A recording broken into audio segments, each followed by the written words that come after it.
ये देखिए जी, कल रात को इनका ग्राफ मैराथन हुआ। ये कॉन्सेप्ट मैं लेकर आया हूँ, ग्राफ मैराथन। ये आप लोगों का नहीं है, फाउंडेशन का है।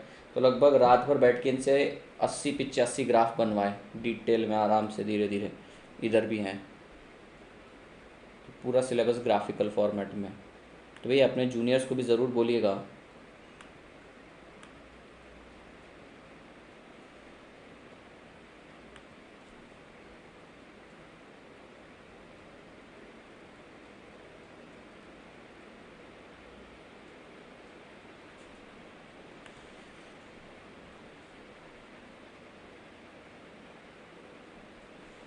नहीं नहीं नहीं, है बाबा, पूरा ही होगा। अधूरा होता तो इतने को अब तक चारों तरफ से बातें पता चल गई होती कि सर अधूरा डाला है।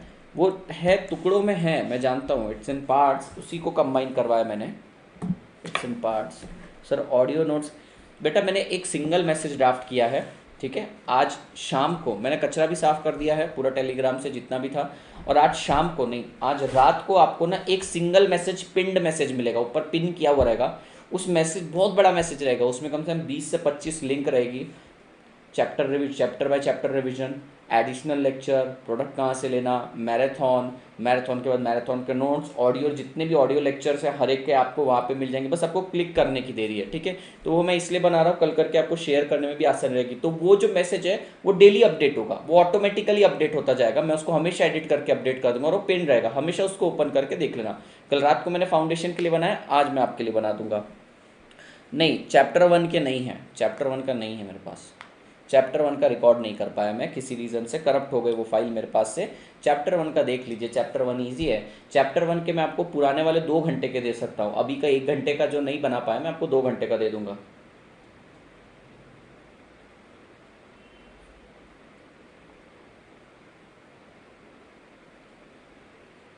अच्छा ऐसा,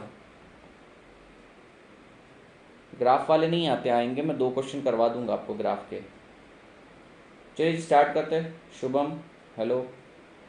चलिए, समय बहुत कीमती है आपका, मैं वेस्ट करने की दुस्साहस नहीं करूँगा, बिल्कुल भी नहीं।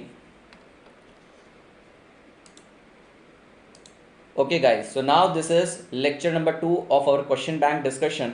तो आइए जी, हमने क्वेश्चन नंबर 37 तक कंप्लीट कर लिया था, 38 पर आते हैं। 38 पर आते हैं, क्वेरीज एंड में ले लूँगा।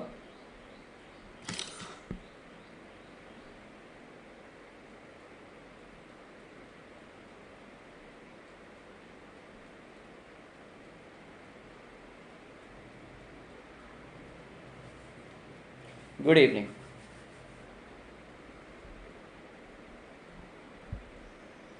चलिए क्वेश्चन नंबर 38 पर आइए। What are the element which are excluded from calculation of national income. भैया ये क्वेश्चन को ना आधा लिखा है, अपन पूरा क्वेश्चन पढ़ते हैं। पूरा क्वेश्चन क्या है, what are the items which are specifically excluded and what are the items which are specifically included. तो 3 स्पेसिफिक एक्सक्लूजन और 3 स्पेसिफिक इंक्लूजन है। 3 स्पेसिफिक एक्सक्लूजन कौन से, प्योर परचेज ट्रांजेक्शन, जिसको प्योर फाइनेंशियल ट्रांजेक्शन बोल सकते हैं, buying and selling of second hand goods and service. दूसरा buying and selling of shares, debentures, bonds and security. And third one is transfer payment. ये 3 transaction specifically exclude होते हैं। और 3 transaction जो specifically include होते हैं, आगे एक और क्वेश्चन आएगा जिसके अंदर ओन कंजम्पशन, ठीक है, production for own consumption, own account production of fix asset, यानी खुद के लिए खाना वगैरह उगाना, अनाज उगाना, ये सारी चीज़ें फिक्स एसेट के लिए बनाना। और उसके बाद एक और वहाँ पे पॉइंट आएगा, ठीक है, जो सर्विस है, सर्विस ऑफ हाउसवाइफ, उन्होंने उसके बारे में भी एक पॉइंट वहाँ पे स्पेसिफिकली मेंशन किया है कि उसको एक्सक्लूड करिएगा, लेकिन इम्प्यूटेड एंड इंक्लूड करेंगे। तो आइए सबसे पहले ये क्वेश्चन पढ़ते हैं। ये 3 स्पेसिफिक एक्सक्लूजन की बात कर रहे हैं। What are the element which are excluded from calculation of GNP. बेटा यहाँ पे word GNP, NDP, NNP, NFC कुछ भी यूज करें, इनका कहने का मतलब है 3 स्पेसिफिक एक्सक्लूजन बताओ।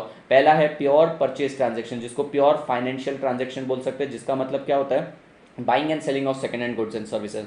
दूसरा buying and selling of securities. And तीसरा ट्रांसफर पेमेंट। एक चीज याद रखना, अगर ये ट्रांजेक्शन बाइंग एंड सेलिंग के केस में अगर ब्रोकरेज लग रहा है तो वो पार्ट इंक्लूड होगा।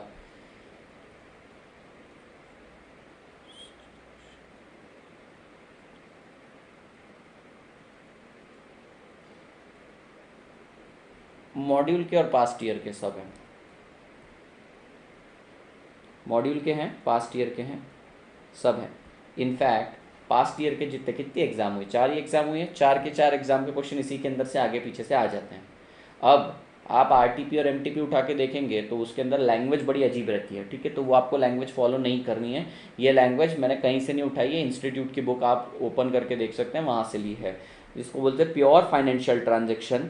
दूसरा that is purchase and sale of shares, bond, security, debenture etcetera. दूसरा sale and purchase of second hand goods and services, that is products, you word use किया है। और तीसरा है transfer payment, which is the unilateral payment for which no corresponding service is given in current year. Second hand, yes, second hand transaction, buying and selling of second hand good. तो ये हो गया।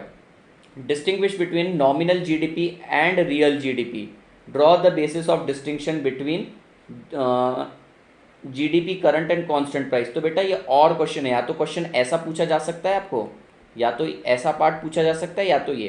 तो दो टाइप की GDP होती है, एक होता है नॉमिनल जीडीपी और एक होता है रियल जीडीपी। नॉमिनल जीडीपी को जीडीपी एट करंट प्राइस भी बोला जाता है। क्या बोला मैंने? नॉमिनल जीडीपी को जीडीपी एट करंट प्राइस भी बोला जाता है, और रियल जीडीपी को जीडीपी एट कांस्टेंट प्राइस बोला जाता है, ठीक है। तो होता क्या है, अगर जीडीपी का मतलब क्या? Goods and services produce into price. अगर करंट प्राइस से मल्टीप्लाई करते हो तो नॉमिनल जीडीपी या फिर जीडीपी एट करंट प्राइस बोला जाएगा। अगर आप गुड्स एंड सर्विसेज की क्वांटिटी को मल्टीप्लाई करोगे किसी बेस ईयर इंडेक्स प्राइस से, इंडेक्स प्राइस कितना लिया है अपने केस में 100 है, अगर आप उसको उससे मल्टीप्लाई करेंगे तो आपको मिल जाएगा बेस ईयर का जीडीपी, यानी कि आपको मिलेगा रियल जीडीपी या फिर जीडीपी एट कांस्टेंट प्राइस। इसकी कुछ परेशानियां भी है, कुछ लिमिटेशंस भी हैं। लिमिटेशन एक ऐसी है कि अगर मान लो सर कोई एक नई सर्विस है, वो आज के टाइम पे प्रोड्यूस हुई है, फर्स्ट टाइम मार्केट में पहली बार आई है, तो इस सर्विस का प्राइस आप 2020 में अगर वैल्यू कर रहे हो करंट प्राइस पे, तो बेस ईयर में तो भैया एक कमोडिटी थी नहीं, तो बेस ईयर के प्राइस से कैसे कंपेयर करोगे? तो इसका एक ड्रॉबैक है। अब इसके ऊपर और फर्दर डिस्कशन अपन इस तरीके से कर सकते हैं कि वाई रियल जीडीपी और GDP at constant price is better than nominal GDP और जीडीपी एट करंट प्राइस। देखिए बेटा, अब मैं आपको सिंपल सा लॉजिक बताता हूँ। लेट से बेस ईयर है 2000 और करंट ईयर है 2020। बेस ईयर 2000 में गुड्स एंड सर्विसेज प्रोड्यूस हुए 1000 यूनिट और उसका रेट था 10, टोटल आपका जीडीपी आया 10,000। 2020 के अंदर आप देखेंगे ना बेटा, तो गुड्स प्रोड्यूस हुए हैं 900 और रेट है इसका 20, तो जीडीपी हो गया 18,000।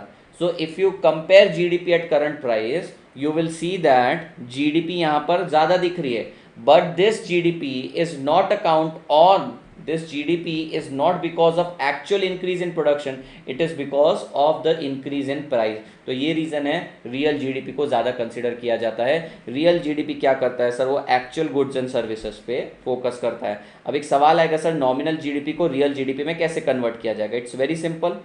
आपको लेना नॉमिनल जीडीपी 18,000 डिवाइडेड बाय इस साल का price multiply by current year का प्राइस, आंसर आ जाएगा 9,000। 20 से पहले छोड़ दूंगा मैं आपको, 20 से पहले कुछ भी कर दो मैं आपको छोड़ दूंगा। एक आधे दिन एक्स्ट्रा भी लेना पड़ा तो लेके कर दूंगा, छोड़ दूंगा 20 से पहले। मुझे पता है आपके लिए एक एक मिनट क्रूशियल है। ये टाइम स्पेसिफिकली आप चाय पीते पीते मेरे साथ आराम से, कल से तो मैं भी चाय लाने वाला हूँ, आप चाय पीते पीते आप मेरे साथ इसको कवर करेंगे, ठीक है। मैं आपको बोल रहा हूँ आप 80+ लाएंगे इस सब्जेक्ट में। एक बार सब्जेक्ट में इंटरेस्ट डेवलप हो गया आपका, देखिए सीधी सी बात बोलता हूँ, एक बार इस सब्जेक्ट में इंटरेस्ट डेवलप हो गया तो आपके लिए इन्वेस्टिंग बहुत ज़्यादा आसान हो जाएगा। क्यों? क्योंकि जिस सब्जेक्ट में ज़्यादा मार्क्स आते हैं अपने को उस सब्जेक्ट में को फील्ड बनाना, अपना एरिया ऑफ इंटरेस्ट बनाने में आसानी रहती है। तो भैया एफएमई को क्यूमुलेटिवली अगर यहाँ ज़्यादा मार्क्स आ गए तो तुम्हारा मन करेगा खुद, नहीं नहीं इनकम टैक्स के हिसाब से नहीं चलते हैं अपन, इनकम टैक्स के हिसाब से नहीं चलते हैं। आपका इनकम टैक्स के हिसाब से कुछ रिवाइज हुआ होगा। Thank you Rudra, all because of you people. 3,000, yes, in a matter of 7 days this many subscribers average, 7 दिन के अंदर हुआ है। उससे पहले तो my channel was almost dormant, ऐसे ही पड़ा रहता था, मैं कुछ नहीं उस पर करवाता था। So this will cross may be in a year, it will cross 1 lakh definitely, I'm working on it। so I have got a huge base of student for foundation as well as inter, so now they are knowing it slowly। तो sir मैंने बहुत ज़्यादा ज्ञान दे दिया, ज़रूरी नहीं है कि यहाँ पर ये पूरा का पूरा ज्ञान हो, ठीक है। आइए जी बढ़ते हैं। आइए साहब, GDP in term of current market price, term nominal GDP और जीडीपी एट करंट प्राइस। तो नॉमिनल जीडीपी बोलो या जीडीपी एट करंट प्राइस एक ही बात है, पढ़ते जाइए बेटा। The GDP in terms of current price, termed as nominal GDP or GDP at current price, the national income accounts also calculate GDP, real GDP and GDP at constant price। तो उन्होंने बोला भैया ऐसा ऐसा है, For example, GDP of 15-16 may be expressed either at a price of the year or at the price that prevailed in 11-12. The former case is known as GDP और GDP at current price it will be affected by price changes. तो इन्होंने कितनी बकवास language लिखी, कितनी घटिया language मिली। अरे ये ऑथर्स की बुक से उठाई है, मैं अपनी लैंग्वेज ड्राफ्ट नहीं कर सकता क्योंकि I am good in explanation, but भैया ड्राफ्टिंग स्किल तो अपनी आपको पता है सर, अपन हिंदुस्तानी, अपनी लैंग्वेज में इतना दम नहीं है। तो जहाँ से मैंने उठाया उनकी ड्राफ्टिंग ये है, उन्होंने घुमा फिरा के बातें करी, कुछ खास नॉलेज दिया नहीं है। But the latter is known as real GDP, उन्होंने बस यही बोला कि भैया बेस ईयर वाले को ये बोलते हैं, इसको ये बोलते हैं। GDP at current price will be affected by, ये लाइन इंपॉर्टेंट है, GDP at current price will be affected by change in price and change in output। यानी देखना करंट ईयर का जो GDP था ना, नॉमिनल GDP जिसको मैं बोल रहा था, वो दो चीज़ों के कारण इफेक्ट हो रहा था, आउटपुट और करंट ईयर के प्राइस। तो एक्चुअली आउटपुट नहीं भी बढ़ा, उससे प्राइस बढ़ रहा है तो भी GDP बढ़ के दिखता था। But GDP at constant price will change because of physical output. यानी कि सर उसके अंदर ना, अगर आप बात करेंगे रियल जीडीपी की, उसमें भी दो फैक्टर हैं, प्राइस है, क्वांटिटी है। प्राइस कांस्टेंट है, वो चेंज नहीं कर रहे हैं अपन, तो जितना भी चेंज आ रहा है वो किस रीजन से आ रहा है, सिर्फ आउटपुट के कारण, चेंज के कारण आ रहा है। तो अगर सिर्फ आपको आउटपुट कंपेयर करना है, नॉमिनल जीडीपी काम नहीं आएगा, रियल जीडीपी पे आना पड़ेगा। प्रतीक सिंह हेलो, डन छे। चलिए साहब आगे बढ़ते हैं। Express Y GDP express at constant price is known as real GDP. साहब मैंने जो रीजन बोला था ना, वही रीजन इन्होंने यहाँ पे लिख रखा है। क्या रीजन लिखा है सर? जो नॉमिनल जीडीपी यानी जीडीपी एट करंट प्राइस है, उसके अंदर चेंज दो फैक्टर के कारण दिखता है, क्वांटिटी के कारण भी और दूसरा प्राइस के कारण भी। लेकिन भैया जो जीडीपी एट कांस्टेंट प्राइस रहता है ना, उसके अंदर जो चेंज दिखता है वो सिर्फ एक ही फैक्टर के कारण है, क्वांटिटी के कारण। प्राइस तो भैया कांस्टेंट है, कांस्टेंट माना जाता है, 100 मान लिया जाता है उसको। तो अगर मुझे कंपेयर करना है कंपैरेटिव बेसिस पर, तो नॉमिनल जीडीपी में ना कई बार रियल आउटपुट इंक्रीज नहीं होता है, लेकिन उसका प्राइस बढ़ जाने के कारण जीडीपी बड़ा दिखता है। That's why real GDP is better concept. GDP is the value derived by multiplying price into number of unit produce. The GDP में change on account of change in either factor. देखो भैया सही बात बोल रहे हैं, जीडीपी दोनों factor में से कोई भी फैक्टर एक चेंज हो गया, क्वांटिटी या प्राइस, तो भैया चेंज हो जाएगा। लेकिन इन्होंने क्या बोला, अगर हमें सिर्फ क्वांटिटी रियल में कितने गुड्स एंड सर्विसेज चेंज हुए ये मेजर करना है, तो real GDP. Thus, GDP at current price may not reflect real domestic output. This is because GDP may rise because of rise in price of goods and service without actual increase in production. बहुत सही बोला sir, अपन ने example लिया था 1000 versus 900, तो भैया production कम हुआ पर जीडीपी ज्यादा दिख रही थी, इसलिए जीडीपी किसी काम का नहीं आपके लिए। Yes, we are concerned with just the production. This may lead to misleading figure. On the other hand, GDP at constant price reflect only change in quantity of final goods and services. Therefore, GDP is expressed at constant price. It takes the base year and change is only on account of production. इसका मतलब क्या है sir? Constant price के अंदर भी change के लिए दो फैक्टर है। कौन सा? एक सर प्राइस है और एक क्वांटिटी है। लेकिन प्राइस तो कांस्टेंट है, तो जितना भी चेंज हो रहा है किसके कारण हो रहा है? सिर्फ और सिर्फ क्वांटिटी के कारण। लेकिन रियल जीडीपी के अलावा जब अपन नॉमिनल जीडीपी में जाते हैं, वहां पे दोनों फैक्टर चेंज हो रहे हैं, दोनों फैक्टर चेंजिंग है। तो कई बार क्या होता है, रियल गुड्स एंड सर्विसेज का आउटपुट गिर रहा है, लेकिन दूसरा फैक्टर बढ़ रहा रहता है और अपने को लगता है जीडीपी बढ़ रही है। Base year shall be taken as 100।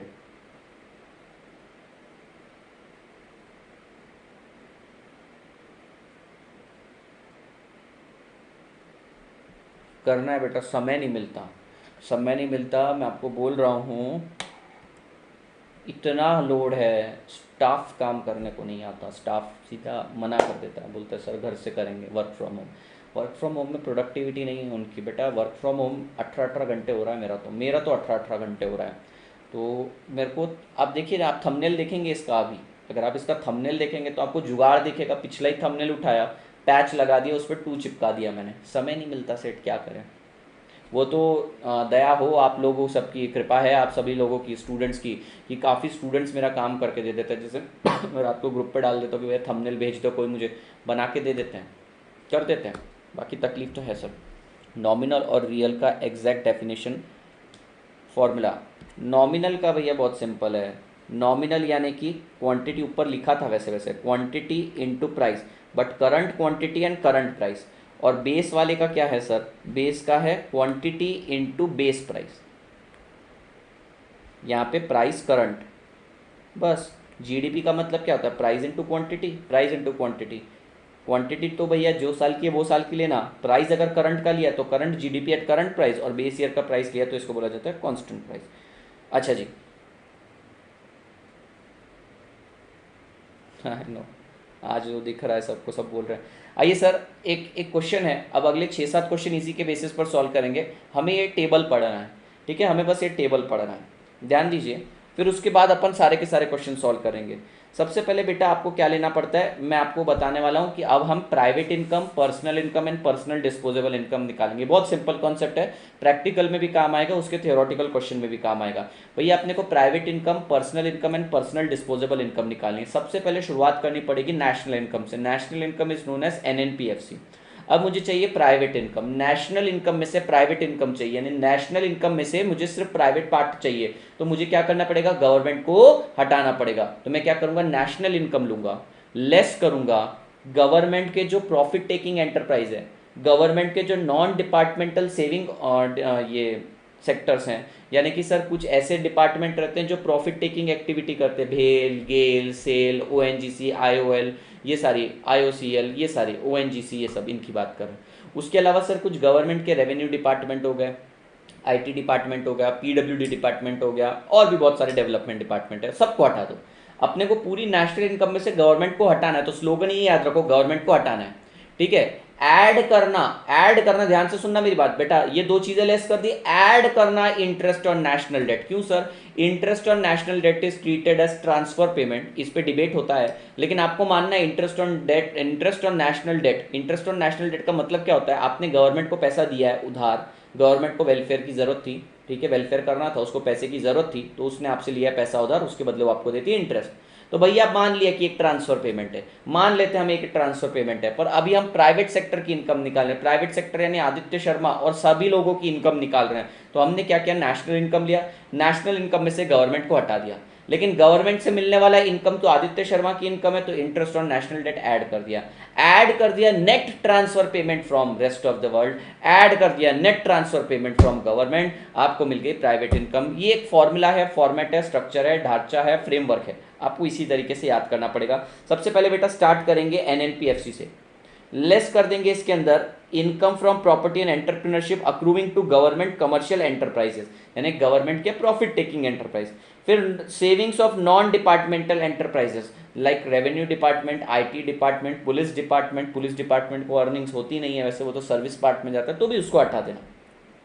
Add करना interest on national debt, add करना net transfer payment from rest of the world, add करना net transfer payment from government, तो बेटा आपको आ जाएगा प्राइवेट इनकम। अब ध्यान से सुनिएगा सर, प्राइवेट इनकम में से आपको क्या क्या निकालना है, प्राइवेट इनकम में से रिटेन्ड अर्निंग यानी अनडिस्ट्रीब्यूटेड प्रॉफिट निकाल दो और कॉर्पोरेट टैक्सेशन निकाल दो, आपको मिल जाएगा पर्सनल इनकम। सीधी सी बात है सर, ये वाले प्राइवेट इनकम हो गया ना, पूरे के पूरे प्राइवेट सेक्टर की इनकम है, पर इसके अंदर से कुछ पार्ट अपन ने टैक्स दे दिया, ये भी मैं खर्च नहीं कर सकता, कुछ पार्ट कंपनी ने रिटेन करके रख लिया, पर्सनल इनकम। पर्सनल इनकम से पर्सनल डिस्पोजेबल इनकम में आने के लिए आपको 3 एडजस्टमेंट करनी पड़ेगी, miscellaneous receipt of government department fines etcetera वगैरह जो आपने पे करी, और पर्सनल इनकम टैक्स, दो ही चीज़ें लेस करनी पड़ेगी और आपको मिल जाएगा पर्सनल डिस्पोजेबल इनकम। ये पर्सनल इनकम नहीं है, पर्सनल डिस्पोजेबल। नमस्ते। So sir real GDP is good measure, obviously real GDP is good measure, क्योंकि GDP is concerned with actual production of goods and services, GDP is concerned with actual production of goods and services. Sir nominal GDP तो misleading figure बता रहा था, वो 900 unit produce कर रहा था, फिर भी अपनी जीडीपी हायर दिखा रहा था क्योंकि सर उसका रेट ज्यादा था। सर रियल अगर मैं उसको जीडीपी एट कांस्टेंट प्राइस पे कन्वर्ट करता तो मेरे को उसकी औकात पता चल जाती। प्लस इसके अलावा इंटरनेशनल कंपैरिजन भी करना है अपने को, मुझे मान लो दूसरी कंट्री के साथ कंपेयर करना है, दूसरी कंट्री में प्रोडक्शन ज़्यादा हो रहा है पर उसके अंदर इन्फ्लेशन नहीं है, तो भैया मेरे को एक ही फैक्टर से कंसर्न होना चाहिए, किस फैक्टर से, आउटपुट से। Saving of non departmental enterprise, हाँ पब्लिक वर्क डिपार्टमेंट हो गया, आईटी डिपार्टमेंट हो गया, रेवेन्यू डिपार्टमेंट हो गया, जो प्रॉफिट टेकिंग एंटरप्राइजेस नहीं है बेटा। हेलो दिनेश, दिनेश इंटर है, ये इंटर है।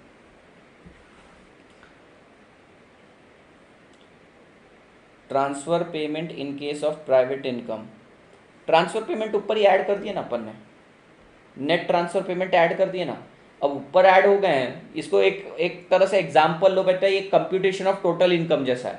अगर कोई चीज़ ऊपर आ गई तुम्हारी ग्रॉस इनकम के अंदर तो भैया वो हर जगह आ ही जाएगी ना। समझिए तुम्हारे वर्किंग नोट्स हैं, तुमने सैलरी में अगर उसको इंक्लूड कर लिया तो ऑब्वियसली ग्रॉस टोटल इनकम के अंदर आ ही जाएगा ना, टैक्सेबल इनकम के अंदर जो भी तुम टर्मिनोलॉजीज यूज करते हो। तो बेटा ये चीज़ याद रखिएगा आप, ये चीज़ आपको बहुत डिटेल में याद रखनी है। क्या चीज़ याद रखनी है? फॉर्मेट में एक बार वापस आपको बता देता हूँ। सर सबसे पहले नेशनल इनकम लेंगे, एनएनपीएफसी, उसमें से गवर्नमेंट को हटा, गवर्नमेंट से मिलने वाला transfer payment, rest of the world से मिलने वाला ट्रांसफर पेमेंट और इंटरेस्ट और नेशनल डेट ऐड कर दो, आपको मिल जाएगी प्राइवेट इनकम। इसमें बहुत भर भर के प्रैक्टिकल क्वेश्चन पूछे जाते हैं। फिर इसके अंदर से आपको दो चीजें लेस करनी है, कॉर्पोरेट टैक्स और कॉर्पोरेट की रिटेन अर्निंग, तो आपको मिल जाएगी पर्सनल इनकम। पर्सनल इनकम में से पर्सनल टैक्स दे दिया और अपनी जितनी फाइन्स रिसीट्स वगैरह कलेक्शंस में से देने थे दे दिए। अब जो पैसा बचा बेटा आपका, ये कहलाया जाएगा आपका पर्सनल डिस्पोजेबल इनकम, यानी खर्च करने योग्य इनकम। इसमें कंपनी से भी टैक्स ले लिया गया, मोदी जी ने आपसे भी टैक्स ले लिया, बीच में जितनी फाइन्स एंड रिसीट्स थी वो भी चली गई। अब आपके पास खर्च करने योग्य इनकम ये है। हेलो दिनेश। हाँ, मैंने जब आपको प्रैक्टिकल करवा रहा था क्वेश्चन, प्रैक्टिकल क्वेश्चंस का मैराथन है वो आपको देखना है, मतलब देखना है 2 घंटे में 15 मार्क्स कैसे सिक्योर करते हैं वहाँ से आपको बताएं पता चलेगा।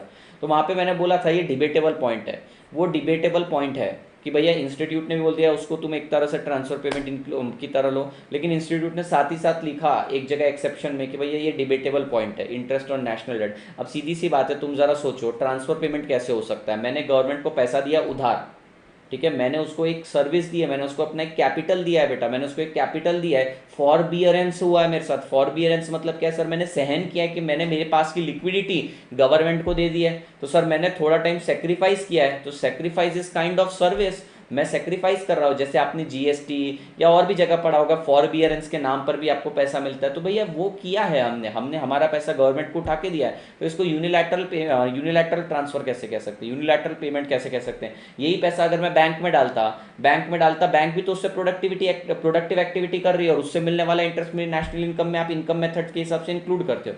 तो गवर्नमेंट का इस पे ये कहना था कि अगर तू बैंक का तर्क देता है मुझे कि तूने बैंक में पैसा दिया और वहां से तेरे को इंटरेस्ट मिल रहा है, तो बैंक को तूने पैसा क्यों दिया?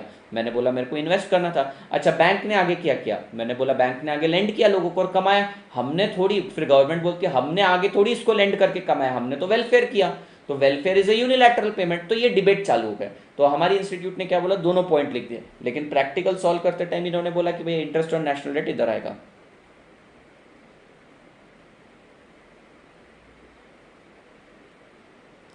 वो 2 घंटे 8 मिनट का आप बस देख लीजिएगा, मैं दावे के साथ कह सकता हूं बेटा आप 30+ स्कोर करेंगे आउट ऑफ 40, मेरी गारंटी है। 2 घंटे का देखिए, regular, fast track, marathon, cumulatively आपने जहां से भी देखा होगा अच्छे कॉम्बिनेशन बनाएंगे 30+ आ जाएंगे।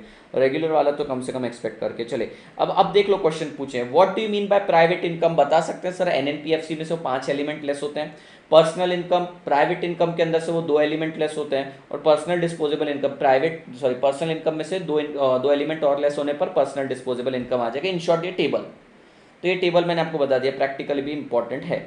अब आइए डिफाइन पर कैपिटा इनकम। क्या होता है बेटा per capita income? Per capita income मतलब national income divided by population. तो पर कैपिटा इनकम क्या दर्शाता है? पर कैपिटा इनकम यानी कि आपकी पॉपुलेशन जितनी है, हर पर्सन को ऑलमोस्ट कितना मिल रहा है, तो per capita income is the sign of growth of economy. जितनी ज्यादा पर कैपिटा इनकम उतनी ज्यादा ग्रोथ। देखिए आप सोनल, देखिए जी, पढ़िए। The GDP per capita is a measure of countries economic output पर पर्सन, ठीक है। एनएनपीएफसी यानी नेशनल इनकम, नेशनल इनकम क्या बताता है sir? Real goods and services produce in money terms per person, ठीक है। तो national income per person, it is obtained by dividing the country's gross domestic product adjusted by inflation by the total population, it serve as indicator of standard of living of country. मैंने आपको बताया welfare के बारे में। अब देखिए बेटा per capita income का एक्चुअल फॉर्मूला होता है नेशनल इनकम। आप कोई भी ऑथर की बुक चेक कर लीजिए, national income divided by population. इन्होंने यहाँ पर क्या वर्ड लिख रखा है भैया? जीडीपी लिख रखा है। जीडीपी क्यों लिख रखा है? क्योंकि ऐसा अज्यूम कर रहे हैं कि आप रेस्ट ऑफ द वर्ल्ड के साथ कोई ट्रांजैक्ट नहीं कर रहे हैं, आप पे कोई इनडायरेक्ट टैक्स नहीं लग रहा है, तो भैया एनएनपीएफसी और जीडीपी आपका सेम ही आ रहा है, ऐसा बोल रहे हैं। आपको थोड़ा सा समझना पड़ेगा लैंग्वेज। जो भूषण ने लिखा है it is perfectly correct. Sir ये एकदम परफेक्ट है। एनएनपीएफसी बुक के अंदर देखो तो भी एनएनपीएफसी डिवाइडेड बाय पॉपुलेशन है, यहाँ पे पर कैपिटा लिख दिया उन्होंने जीडीपी के टर्म्स में, पर आपको घबराने की बात नहीं है। जीडीपी और एनएनपीएफसी एक ही हो जाता है अगर मान लो कुछ कन्वर्टर्स एब्सेंट है तो आपकी बुक पढ़ेंगे ना तो उन्होंने काफ़ी जगह लिख रखा है, नेशनल इनकम की डेफिनेशन के अंदर भी आधे से ज़्यादा कन्वर्टर्स गायब करके रखे हुए हैं। तो घबराने की बात नहीं है, आप लिखेंगे national income divided by population, और ये क्या बताता है, जितना ज़्यादा जीडीपी उतना ज़्यादा वेलफेयर तुम्हारी कंट्री में, तुम्हारी इकोनॉमी में।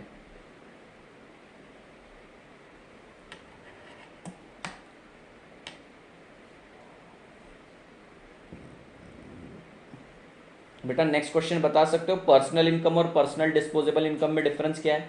ठीक है, पर्सनल इनकम और पर्सनल डिस्पोजेबल इनकम में फ़र्क बता सकते हैं आप? सर पर्सनल इनकम कैसे डिराइव करती है मैंने बता दिया, पर्सनल डिस्पोजेबल इनकम तक पहुंचने तक miscellaneous receipts, fines and penalties less करनी पड़ती है और पर्सनल टैक्स लेस करना पड़ता है, आपका आंसर आ जाता है। सर पर्सनल डिस्पोजेबल इनकम क्या बताता है? पर्सनल डिस्पोजेबल, डिस्पोजेबल यानी खर्च करने योग्य, आप इसको हिंदी में लिख सकते हैं।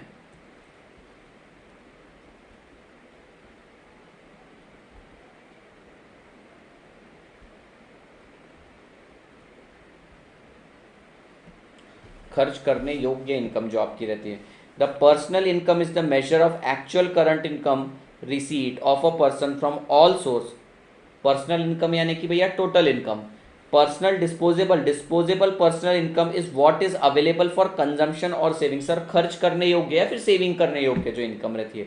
तो पर्सनल इनकम का मतलब क्या हो गया सर, मेरे सारे के सारे जो मेरे 5 हेड्स हैं वहां से आने वाला मेरे लिए पैसा। और सर पर्सनल डिस्पोजेबल इनकम मतलब क्या हो गया सर? सर मैं थोड़ा सा टैक्स में वीक हूँ, आपकी ग्रॉस इनकम आती है, टैक्सेबल इनकम, और टैक्स पे करने के बाद जो इनकम बचती है, बच ये आपके लिए ये वही डिफरेंस है। पर्सनल इनकम यानी सारे सोर्स से आई भी आपकी इनकम, ठीक है, और उसके अंदर से आप जब टैक्स पे कर देते हैं तो आपके लिए जो पैसा बचता है आप उसे चाहे खर्च करें चाहे आप उसे सेव करें, खर्च करने योग्य सेव करने योग्य इनकम हो जाती है। तो भैया ये आ गया आपका फॉर्मूला।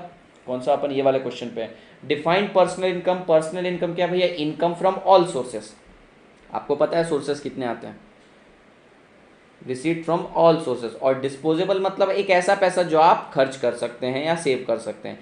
कैसे निकलता है सर? इसके अंदर से आपको पर्सनल टैक्स, कॉर्पोरेट टैक्स नहीं, पर्सनल टैक्स निकालना पड़ता है, मिसलेनियस रिसीट्स वगैरह निकालने पड़ती है, यानी गवर्नमेंट को कंपलसरी पेमेंट। फॉर्मूला दे दिया, पर्सनल इनकम कैसे निकलता है? National income plus income receive but not accrued on minus, ये गलत है,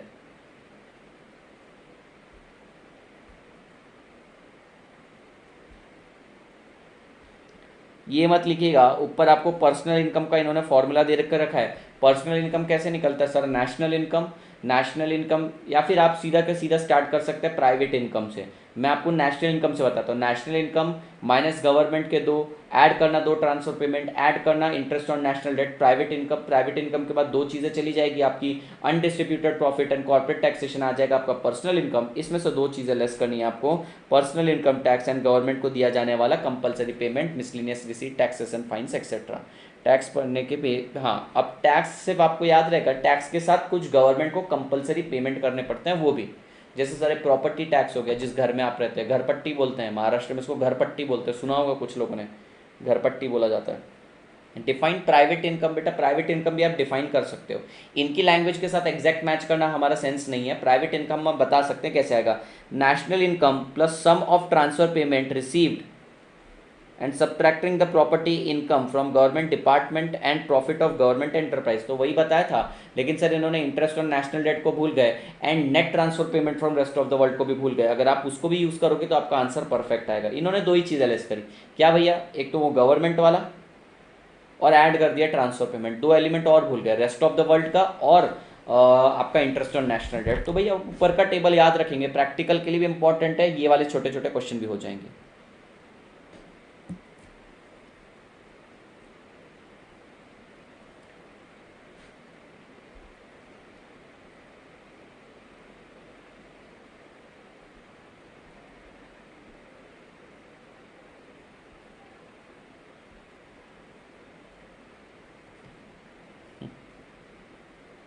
विकास बोल रहे हैं कि वो ग्राफ देखकर ब्लैक शीट दे दें, ब्लैक शीट से वो ग्लो साइन इफेक्ट आता है। बेटा यहाँ तक समझा सबको? बढ़े आगे, आइए। How would you arrive eight private income, personal disposable income from GDP-MP? बेटा आपको क्या क्या निकालना है, बहुत सिंपल क्वेश्चन है। इन्होंने क्या बोला है, आपको क्या निकालना है, private income, personal disposable income from GDP-MP।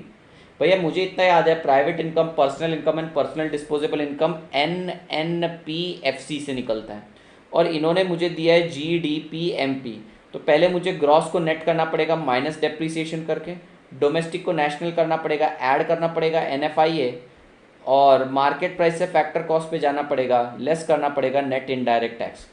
तो देखिए सबसे पहले minus depreciation minus net indirect tax plus NFI से ये बन जाएगा।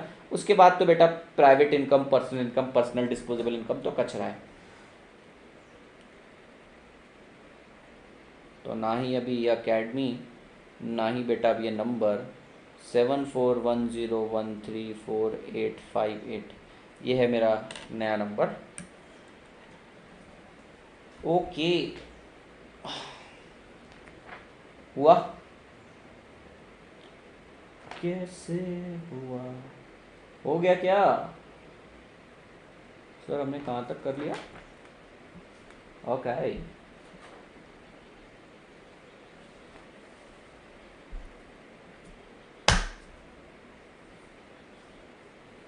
यस, कॉन्फिडेंस आ रहा है, कॉन्फिडेंस आ रहा है कि सर जो पढ़ा अपन ने रेगुलर क्लास में, फास्ट ट्रैक में और काफ़ी हद तक चार्ट के फॉर्मेट में, उसके बाद यहाँ पर भी अपने को सेम चीज़ रेप्लिकेट हो रही है। बस एक बार टीचर गो थ्रू करवा देता है ना, थोड़ा कॉन्फिडेंस बढ़ जाता है। आगे बढ़ते हैं, आइए sir. Explain with illustration the limitation of national income computation. अब नेशनल इनकम कंप्यूटेशन के कुछ लिमिटेशन बताने, ये क्वेश्चन आएगा तो 3 मार्क्स के लिए आएगा, आपको कम से कम 6 पॉइंट लिखने पड़ेंगे, या फिर कोई पॉइंट अगर एक्चुअली दमदार है तो ये 3 पॉइंट से भी कई बार काम चल जाता है। तो सबसे पहला अपन लिमिटेशन देखते हैं कि नेशनल इनकम, ये नेशनल इनकम का जो लिमिटेशन है, पहली लिमिटेशन है कि नेशनल इनकम मतलब क्या है भैया, रियल गुड्स एंड सर्विसेज जितना आप प्रोड्यूस कर रहे हो, तो it is more concerned with how much is produce, not with what is produce. यानी कि आप गन्स बना लेंगे और फूड नहीं बनाएंगे तो भी आपकी GDP बढ़ते हुए दिखेगी, क्योंकि रियल गुड्स एंड सर्विसेज बढ़े, but it is not the sign of real development.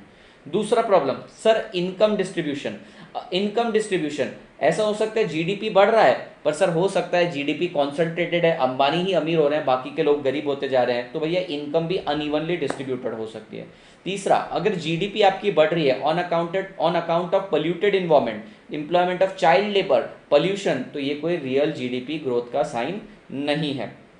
Then sir एक चीज इन्होंने बोली है, exclusion of non market transaction, यानी कि कोई कमोडिटी अगर प्रोड्यूस हो रही है पर वो मार्केट में बिकने योग्य नहीं है, तो भी आप बोलते हैं कि इसको GDP में कैलकुलेट नहीं कर सकते। क्यों? क्योंकि सर GDP का फॉर्मूला है real goods and services produce multiply by price. जो चीज मार्केट में बिकने योग्य नहीं, उसका प्राइस हो जाता है 0, और आपकी नेशनल इनकम में उसकी काउंटिंग होती नहीं है। नेक्स्ट पॉइंट, GDP के लिए हमें चाहिए रहता है डेटा, और ये डेटा हाईली अंडरस्टेटेड रहता है। हमें रियल गुड्स एंड सर्विसेज कितने प्रोड्यूस हुए हैं वो बताया ही नहीं जाता है, या फिर बताया भी जाता है तो इनएक्यूरेट रहता है। अपलोड ही रहेंगे ये बेसिकली बेटा, to be fairly honest, to be brutally honest, ये मैं किसके लिए रिकॉर्ड कर रहा हूँ, आगे जाके मैं झूठ नहीं बोलता कभी, आप सब भी जानते हैं कि ये जो आगे जाके मेरी बैच होती है रेगुलर क्लास की, तो रेगुलर क्लास में मुझको देना पड़ता है, एक ऑब्लिगेशन रहता है मेरे ऊपर कि मुझे वो देना है। तो मैंने सोचा चलो इस बार रिवाइज करवा देते हैं, लगते कितने 6-7 लेक्चर लगते हैं, तो चलो उनका भी भला हो जाएगा, आप लोगों की भी प्रैक्टिस हो जाएगी, और एग्जाम टाइम पे भी एक अलग लेवल का कॉन्फिडेंस रहेगा डेली इंटरेक्शन से। तो ये तो हमेशा ही अपलोडेड रहेगा। और दूसरी बात, अगर मैं पेन ड्राइव में देता हूँ, लेट से मुझे कल करके स्टूडेंट्स को इसको पेन ड्राइव में देना है, the issue with the pen drive is कि सर साइज कंज्यूम होगा, ज़्यादा पैसा लगता है। यहाँ पर यूट्यूब में फ्री में चलेगा सर पैसे भी आते रहेंगे यूट्यूब से, तो ये रहेगा, आप लोग टेंशन मत लीजिए। कभी भी कोई भी चीज़ अगर हटाने वाला रहूँगा तो सबसे पहले आपको बता दूंगा। हाँ जी, हुआ बेटा। नेक्स्ट, अब आप सभी को पता है सर कैपिटल गुड्स क्या होता है। कैपिटल गुड्स वो रहते हैं जो फर्दर प्रोडक्शन में हेल्प करते हैं। तो कई बार क्या होता है, कंट्री में कैपिटल गुड्स बनना चालू हो जाते हैं, उससे GDP बढ़ जाती है, लेकिन वेलफेयर नहीं बढ़ता, क्योंकि वेलफेयर तो कंज्यूमर गुड्स से ही बढ़ेगा सर। पढ़ते हैं अब सर पॉइंट। सबसे पहले इनकम डिस्ट्रीब्यूशन, द पर capita income determine average income earn by the resident. Increase in national income and per capita income is the sign of economic welfare. However, distribution of income also plays important role. Sir ऐसा है, late से मेरी class की income है 1000 और population है 10, तो per capita income आ गई 100, पर जब मैं एक्चुअली चेक करने गया 991 रुपीज़, 991 रुपीज़ एक ही बंदे के पास थे, बचे हुए 9 रुपये 9 लोगों में बटे, तो भैया पर कैपिटा इनकम अभी भी निकालने जाऊं तो 100 रुपये ही आएगी, पर एक्चुअली एक पर्सन के पास हाई लेवल ऑफ कॉन्सेंट्रेशन है, तो ये लिमिटेशन है कि ये फुलफिल नहीं कर पाते। मैंने आपको ये बताया, increase in GDP due to long working hour, employment of child labour and polluted environment not a real sign.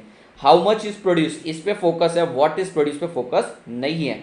और सर इसके बाद कैपिटल गुड के बारे में भी बताया मैंने आपको, नॉन मार्केट ट्रांजेक्शन के भी बताया, एक्सक्लूजन ऑफ लीजर, आराम हराम है ऐसा ये बोला जाता है। एक फ्रेज था जवाहरलाल नेहरू ने कि आराम हराम है, यानी कि आराम आप नहीं कर सकते, तो ये भी बोलते हैं आराम नहीं करना, काम करते जाओ, जीडीपी बढ़ेगी। ठीक है, अब कैसा लगा गौरव? गौरव फास्टैग ठीक लगा? अच्छा लगा? अच्छा लगा ही होगा, इतना कॉन्फिडेंस आ गया खुद पे। पर पब्लिक रिव्यू है, रिस्पेक्ट करेंगे जो ये बोलेगा, पोपट ना हो जाए, पता चला है बोलेगा नहीं सर नहीं समझ आई होप अच्छा ही लगाओ। हाँ जी, तो सर ये यूनिट नंबर 2 भी कंप्लीट हुआ, यूनिट नंबर 2 कंप्लीट हुआ अपना। आगे बढ़ते हैं। Thank you Gaurav. नेक्स्ट पढ़ते बेटा मेजरमेंट ऑफ नेशनल इनकम। यहाँ ज़्यादा दिमाग खपाने की जरूरत नहीं, बिल्कुल नहीं, ये वाला पार्ट प्रैक्टिकल में आता है, जैसा मैं पढ़ाऊंगा वैसे ही पढ़ लेना। पढ़िए, what are the precaution to be taken in estimation of national income. ये मैंने बोला था 3 एक्सक्लूजन 3 इंक्लूजन। यहाँ पे प्रिकॉशन यानी कि सर सावधानी, आप सभी को पता है लाइफ में प्रिकॉशंस की बहुत ज़्यादा ज़रूरी है। सर नज़र हटी दुर्घटना घटी, दुर्घटना से देर भली, सर घर कब आओगे, है ये सब ट्रक के पीछे लिखे हुए स्लोगन्स रहते हैं। इससे ये प्रूव होता है कि मैं ट्रैवल भी बहुत करता हूँ। तुम्हारा सर घर पे बैठा है अभी, ऑलराउंडर तो मैं हूँ, बहुत चीज़ों का नॉलेज है, पर बाहर नहीं निकल पा रहा है यार, बिल्कुल भी ऐसा बंधा हुआ। तो 3 ट्रांजेक्शन स्पेसिफिक एक्सक्लूजन में आते हैं। कौन से sir? Pure purchase transaction, buying and selling of second hand goods and services, वो शेयर्स वगैरह वाला pure purchase transaction, pure financial transaction में आ गया। और उसके बाद सर ट्रांसफर पेमेंट। 3 एक्सक्लूजन है। 3 इंक्लूजन कौन से specific inclusion? Production for self consumption, sir खुद के लिए बनाया गया चीज़ है, खुद के कंज्यूम करने के लिए उगाई गई चीज़ है, इसको इंक्लूड करना है। दूसरा प्रोडक्शन ऑफ फिक्स एसेट, या फिर उसको own account production of fix asset बोलते हैं, यानी मैंने खुद की बिल्डिंग खुद ही बांध दी। तीसरा जिस घर में रह रहा हूँ उस घर का रेंट, इम्प्यूटेड रेंट बोला जाता है। तो ये प्रिकॉशन से आपको लेना है, प्रोडक्शन फॉर सेल्फ कंजम्पशन लेना है, own account production of fix asset लेना है, इम्प्यूटेड रेंट लेना है, सर्विसेज ऑफ हाउस वाइफ नहीं लेना, sale and purchase of existing commodity second hand goods नहीं लेना, sale and purchase of shares and bond नहीं लेना, ट्रांसफर पेमेंट नहीं।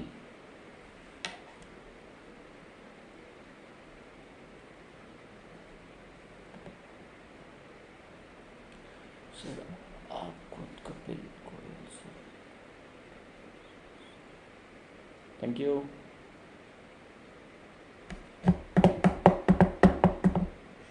मैं बीच में कुछ दिनों से मतलब 1 महीने से गायब था।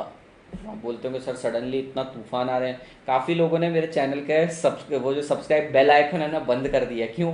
क्योंकि मैं दिन में 7 लेक्चर आते हैं, कई बार 6-6 7-7 लेक्चर भी आते हैं। लोग बोलते हैं फाउंडेशन का आ रहा है, इंटर का आ रहा है, पता नहीं किसका आ रहा है, लोग परेशान हो गए थे। पर इतना सडनली बीच में इसलिए गायब हो गया था क्योंकि सेटअप नहीं मेरे पास रेडी हो पा रहा था, लॉकडाउन था, सेटअप नहीं आ पा रहा था, प्रॉब्लम बहुत ज़्यादा जा रही थी। तो भैया फिर फाइनली सेटअप लग गया, सेटअप बनाया, सब खुला। अभी इतना हमारे माइंड में गवर्नमेंट ने इतना भर के रख लिया है। अभी कुछ लोग ये वीडियो 1 साल 1.5 साल 2 साल बाद देखेंगे, बोलेंगे सर वीडियो पुराना है। बेटा क्वेश्चन बैंक तो सदियों तक चलते जाएंगे जब तक कोई अमेंडमेंट नहीं आता। तो बिल्कुल का कू नी ना नू पू चा चू कुछ नहीं करना, मेरे को चूचा करके नहीं बोलना। क्वेश्चन बैंक तो पुराना ही चलता है हमेशा जब तक अमेंडमेंट नहीं आती। तो भैया अभी भी ऐसा मिसकंसेप्शन हमारे में बैठा है कि भैया किसी से पूछता हूँ ना फ़ोन करके क्या चल रहा है, खुला कि नहीं शहर, अभी तो बैठ गया दिमाग के अंदर। लेकिन आज एक अच्छी चीज़ हुई कि वो जो कोरोना वायरस वाली डायलर टोन थी ना वो चेंज हो चुकी है। अभी एक नई वाली आ रही, शायद अमिताभ की आवाज़ है, किसी की आवाज़ है। एंटरप्रेन्योरशिप एक नशा है सर, अगर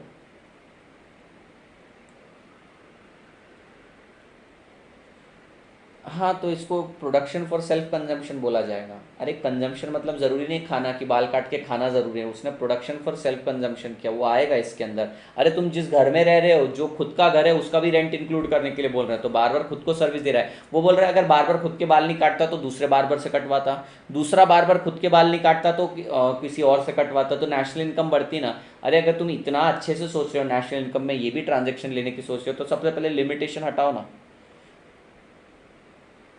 जी जी सुरेश। हम्म। I no.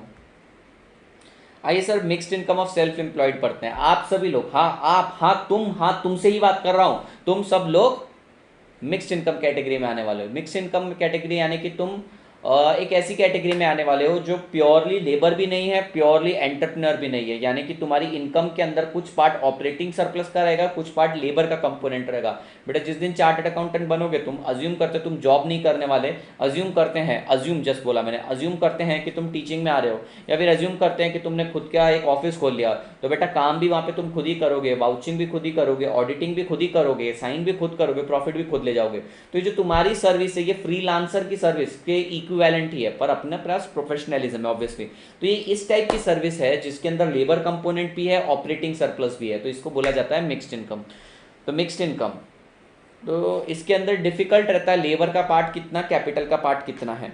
पढ़िए, mixed income include all those income which are difficult to separate labour and capital वाला एलिमेंट, लेबर वाला एलिमेंट और ऑपरेटिंग सरप्लस वाला एलिमेंट सेग्रीगेट करना डिफिकल्ट रहता है। अब लंबे लंबे एग्जांपल दिए इन्होंने, CA, lawyer, engineer, trader, proprietor etcetera. Sir जो चाय वाला भी है, जो चाय वाला भी है वो बनाता भी खुद ही और प्रॉफिट भी सभी ले जाता है, तो सर इसको क्या बोला जाएगा, मिक्स इनकम में।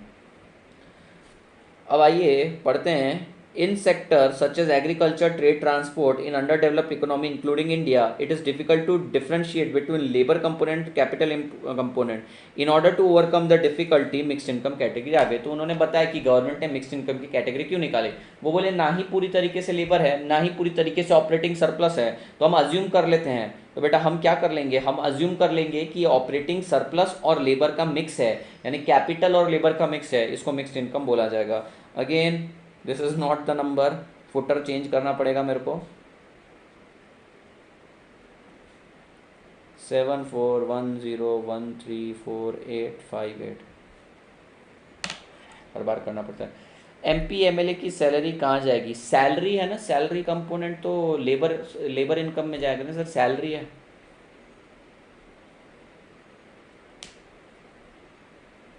नहीं मानते वो बात छोड़ो, वो एक कॉन्ट्रैक्ट के तहत काम कर रहे हो, पार्टी के कॉन्ट्रैक्ट, और पार्टी जो है वो कॉन्स्टिट्यूशन के तहत काम कर रही है। ऐसे कहा जाएगा लेबर में जाना चाहिए, पर सर वो तो राजाओं की तरह एक्ट करते हैं एमपी एमएलए, तो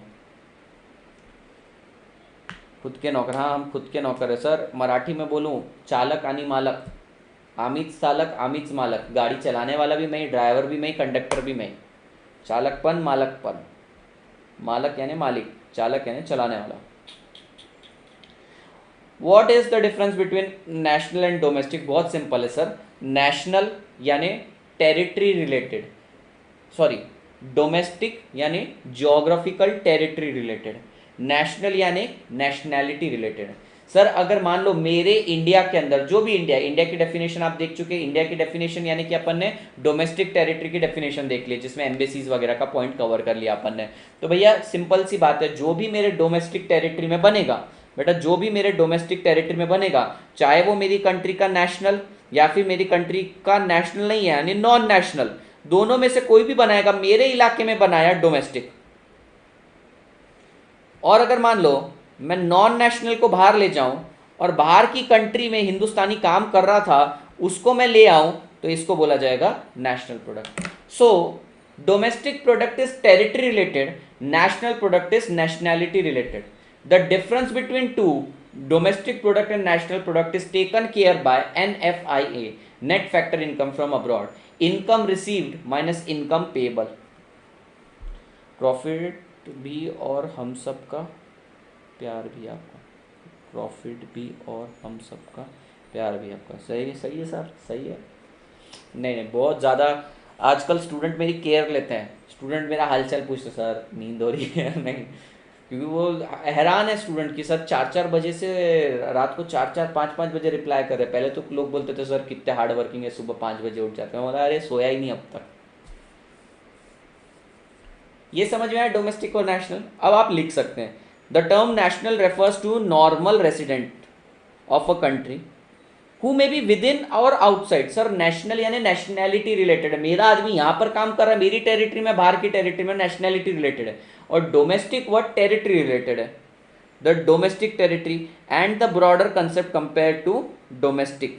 ठीक है, एक कन्वर्टर दे दिया इन्होंने। अब इन्होंने डोमेस्टिक अच्छे से बताया नहीं। अगर बेटा तुम इसमें एग्जाम्पल लिख दो तो फुल ऑन मार्क्स मिलेंगे, हो जाएंगे काफ़ी हद तक, आज ही हो जाएंगे काफ़ी हद तक, नॉट ऑल, लगभग बहुत सारे हो जाएंगे। पढ़े आगे।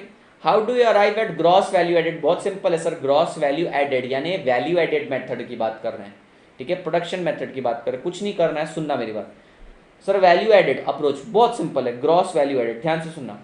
आपको इकोनॉमी को 3 सेक्टर में डिवाइड करना है। प्राइमरी सेक्टर यानी कि जो नेचर को एक्सप्लॉइट करके रिसोर्सेज के मदद से कुछ बनाते हैं। सेकेंडरी सेक्टर जो प्रोडक्शन करता है। टर्शरी सेक्टर जो सर्विस देते हैं। इन तीनों का फाइनल आउटपुट को ऐड करना है, लेस करना है सबका इंटरमीडिएट कंजम्पशन, आपको ग्रॉस वैल्यू एडेड मिल जाता है। एक ये तरीका। दूसरा तरीका क्या है सर, सबका फाइनल सेल्स वैल्यू ले लो प्राइमरी सेक्टर का, या फिर ऐसे बात करेंगे, let's say there are 3 companies A B और सी। ए का फाइनल सेल्स वैल्यू ले लो, फाइनल है, इसमें से कुछ लेस नहीं करना। फिर बी ने समझो इसने 100 रुपये में इसको बेचा और इसने आगे इसको 120 में बेचा, तो बी का सिर्फ 20 रुपये ऐड करो। इसने आगे 150 में बेचा तो सिर्फ इसका 30 रुपये ऐड करो। तो 100 + 20 + 30। तो 2 तरीके हैं, value added by each sector ले लो, हर सेक्टर ने कितना वैल्यू ऐड किया, 100, 20, 30, 150, या फिर फाइनल वैल्यू ले लो minus value of intermediate consumption कर लो, ग्रॉस वैल्यू एडेड आ जाएगा। तो ये ज्यादा करके प्रैक्टिकल में पूछा जाने वाला पार्ट है, इंस्टीट्यूट तो क्वेश्चन बनाती रहती है।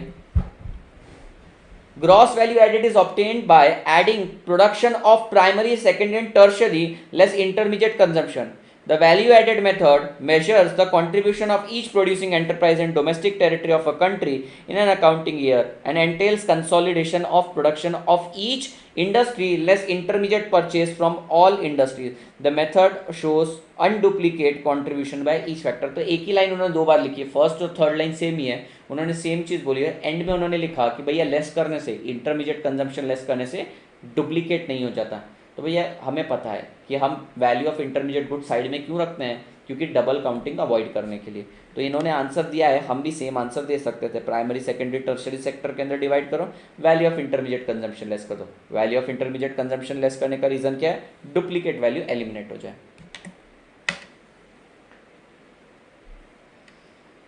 This chapter is easy, next 2 chapters are also easy. उसके बाद वाले चैप्टर में कुछ ज़्यादा ही पढ़ना पड़ता है, वो उसके बाद वाला चैप्टर बहुत बड़ा है, 4th चैप्टर बहुत बड़ा है। What are the element of compensation to employ. बहुत सिंपल है sir, basic, DA, HRA, bonus, ये तो आएगा ही। Rent free accommodation, free food भी आएगा। सर अगर मान लो आपको दिया गया है travelling allowance from home to office, office to home, तो ये आ जाएगा। इसके बाद इम्प्लॉयर्स कॉन्ट्रीब्यूशन, एम्प्लॉय नहीं, employer's contribution to social security fund, ये भी आ जाएगा। Employer's contribution to provision of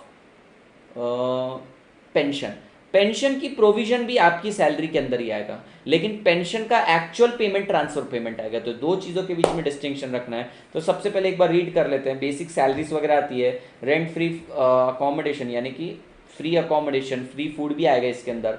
इसके अलावा आपका employer's contribution to social security fund, फिर एम्प्लॉयर का जो कंट्रीब्यूशन जाता है, या फिर प्रोविजन फॉर पेंशन, ये वाला पार्ट भी आ जाता है। और क्या बचा, हाँ कम्यूटेशन का, office to home, home to office, ये सारी चीज़ें आती हैं।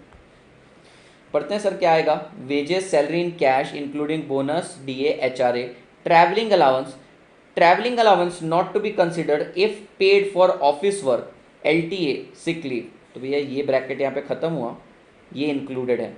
ये क्या बोल रहे हैं कि अगर आपको रिम्बर्समेंट बेसिस पर दे दिया, कल करके आप आर्टिकलशिप में हैं, आप जा रहे हैं मनेसार ऑडिट के लिए जा रहे हैं, तो आपके बॉस ने आपको 25,000 रुपये दिए खर्च करने के लिए, आपने खर्च किए, तो भैया क्या ये आपकी इनकम हुई? नहीं भैया, ये तो आपको रिम्बर्समेंट बेसिस पर, आपका स्टाइपेंड 3,000 था, 3,000 ही है। तो अगर ऐसे आपको दिया है रिम्बर्समेंट बेसिस पर तो वो इंक्लूड नहीं होगा। Other income such as retirement benefit, provision for pension, gratuity, group insurance, फिर rent free accommodation, free medical facility, free education, फोकट का खाना, फोकट का रहना, फोकट का पढ़ना, फोकट की दवाइयाँ चढ़ाना, ये सब आएगा। हाँ जी, टैक्स में है ये मालूम है, वो basic plus DA plus HRA plus all taxable allowances वो है, बराबर बोल रहे हैं। फिर बस ये वाले पार्ट आपको इंक्लूड करने, एक ही पार्ट पे आपको ध्यान रखना है कि यहाँ पे एम्प्लॉयर्स कंट्रीब्यूशन आएगा सारा, इम्प्लॉई का कंट्रीब्यूशन नहीं आएगा। What do you mean by operating surplus? Sir operating surplus यानी कि प्रॉफिट। प्रॉफिट क्यों sir? Profit because you have control और ownership over some capital. Sir आपके पास कैपिटल है, या तो कैपिटल पे कंट्रोल है या फिर कैपिटल पे ओनरशिप है, और आपको जो रेम्यूनरेटिव रिटर्न मिल रहा है उसको बोला जाएगा operating surplus. For example sir आपके पास रुपी है, पैसे हैं, तो ये पैसा आपके लिए कैपिटल है, पैसे के ऊपर आपका कंट्रोल है, पैसे के ऊपर आपकी ओनरशिप है, ये आप बैंक में डिपॉजिट करेंगे तो आपको जो इनकम मिलेगी बोला जाएगा ऑपरेटिंग सरप्लस। तो बेटा आपको ये इनकम क्यों मिली? ये इनकम आपको क्यों मिली? क्योंकि आपके पास एक कैपिटल था, वो कैपिटल पे आपको ओनरशिप एंड कंट्रोल था, इसलिए आपको पैसा मिला। For example now let's say you have a piece of land, वो पीस ऑफ लैंड को आपने पार्किंग लॉट बना दिया। अब ये जो पार्किंग लॉट है इससे आपको मिल रहा है, भाड़ा मिल रहा है, रेंट मिल रहा है। भैया क्यों मिल रहा है आपको? क्योंकि आपके पास एक असेट था, एक कैपिटल था, उसके ऊपर आपकी ओनरशिप थी और राइट्स था, तो सर उसके बदले मिलने वाली इनकम को ऑपरेटिंग सरप्लस में बोला जाता है। So it arises because of ownership और कंट्रोल ओवर कैपिटल। भाई की तरह ही बोल सकते हो, मतलब तुम तो ऐसा समझो भाई की तरह ही है वो मेरे, शुरू से। मतलब मैं बताता हूँ तुम्हें, एग्जैक्ट डेट बताता हूँ, मैं अक्टूबर 2018 में उनसे मिला हूँ फर्स्ट टाइम, अक्टूबर 2018। और ऐसा था, मैं आपको बताता हूँ उसमें सीन ऐसा कि हम दोनों भाई एकदम फॉर्मल में बात कर रहे हैं, एकदम वो बिग फोर वाले, मैं बिग फोर वाले, हम ऑफिस में बैठे बात कर रहे हैं। ऐसा मैंने सोचा कि भैया क्या आदमी, इतना बड़ा आदमी, इतनी बड़ी बड़ी कंपनी के ऑडिट करके आए थे, आप तो सब अपने लैपटॉप पे काम कर रहे हैं, 3 पीस सूट में आए थे, बढ़िया बेहतरीन एकदम। तो मैंने बोला जानते क्या बात करना, अपन ने छोड़ भाई, बड़ा आदमी है, अपन तो भाई देसी हैं, दोस्तों के बीच में और इन सब के बीच में रहे हैं, अपन स्टूडेंट्स के बीच में रहे, अपने को इतना जमता नहीं भैया फॉर्मेलिटी वगैरह। पहली बार मुलाकात की है। अगली बार जो कपिल सर ने मुंह खोला मैं समझ गया भाई दिल्ली वाला ही बंदा है, ये अपना तो अपना ही जैसा बंदा है। फिर जो बॉन्डिंग हुई उनके साथ काफ़ी अच्छी है। तो जो न्यूज़ तुम्हें या फिर अनाउंसमेंट आती है इंस्टेंटली 10 मिनट में मेरे पास पहुंचती है, सबसे पहले मेरे पास आती है, ठीक है, अगर मेरे से रेलेवेंट रहे, और दिन में 2-4 बार तो बात होती ही रहती है। तो he is fine, his fit अभी।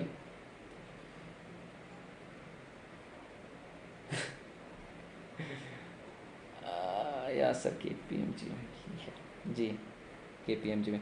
तो ये operating surplus refers to the total income receive from property and ownership and income from entrepreneurship. तो आपके पास किसी प्रॉपर्टी के ऊपर कंट्रोल रहता है या ओनरशिप रहती है। ओनरशिप या तो आपकी हो सकती है या तो कंट्रोल भी हो सकता है। कंट्रोल का एग्जांपल दो सर। सर कंट्रोल का एग्जांपल सुनना। Let's say this is you कौन है भैया? ये उमंग है, UMANG। उमंग के पास एक पीस ऑफ लैंड है। उमंग ने क्या किया? उमंग ने ये पीस ऑफ लैंड दे दिया आदित्य को, ठीक है, और आदित्य को क्या बोला, मुझे मंथली 1 लाख रुपए दे दिया कर, अब यहाँ पे तेरे को आग लगानी है, बिल्डिंग ताननी है, जो करना है तू कर।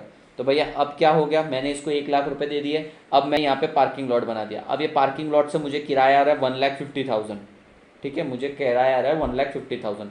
तो अब ये 1,50,000 क्या ये लेबर इनकम है या ऑपरेटिंग सरप्लस है? It is operating surplus. साहब मेरे पास ओनरशिप नहीं है पर कंट्रोल है इस बार। कंट्रोल 1 लाख रुपए देके मैं कंट्रोल एक्वायर कर रहा हूँ, ऑपरेटिंग सरप्लस है सर। इस बार ये प्रॉपर्टी की भले ओनरशिप नहीं है पर कंट्रोल है मेरा, सब्सटेंस ओवर फॉर्म के हिसाब से। हाँ जी चैतन्य जी।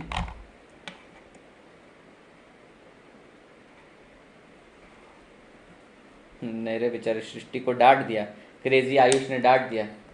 आयुष तू क्रेजी निकला, बेचारी को डांट दिया। बच्चे हैं छोटे छोटे फाउंडेशन के, डांटते नहीं। चलिए नेक्स्ट क्वेश्चन देखते हैं। Why should the aggregate final expenditure of economy be equal to aggregate factor payment? Sir ये क्या बोल रहे हैं, जितना आप पेमेंट कर रहे हो ध्यान से सुनिएगा, जितना आपको पेमेंट मिल रहा है उतना ही आपका एक्सपेंडिचर हो रहा है। इसका एक्सप्लेनेशन बहुत सिंपल है, इसका एक्सप्लेनेशन है सर्कुलर फ्लो। सर्कुलर फ्लो क्या बोलता है, household sector is providing factor services to the firm, in return of this factor services they get factor payment. जितना का जितना पेमेंट आता है सारा का सारा एक्सपेंड कर देते हैं।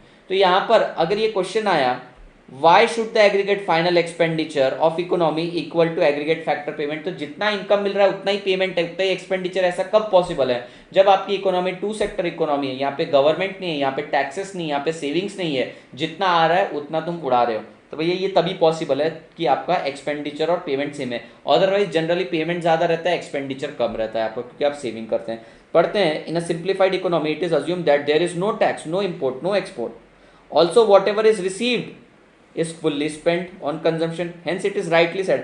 अरे भैया क्या rightly said है, ऐसा क्वेश्चन दे देगा बच्चा कंफ्यूज हो जाएगा। बोलना उसको कि टू सेक्टर मॉडल है विदाउट सेविंग एंड इन्वेस्टमेंट।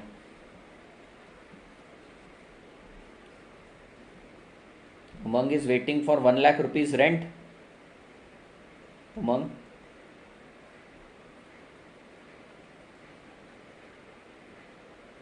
हाँ जी, क्रेजी वैसा ही होता है।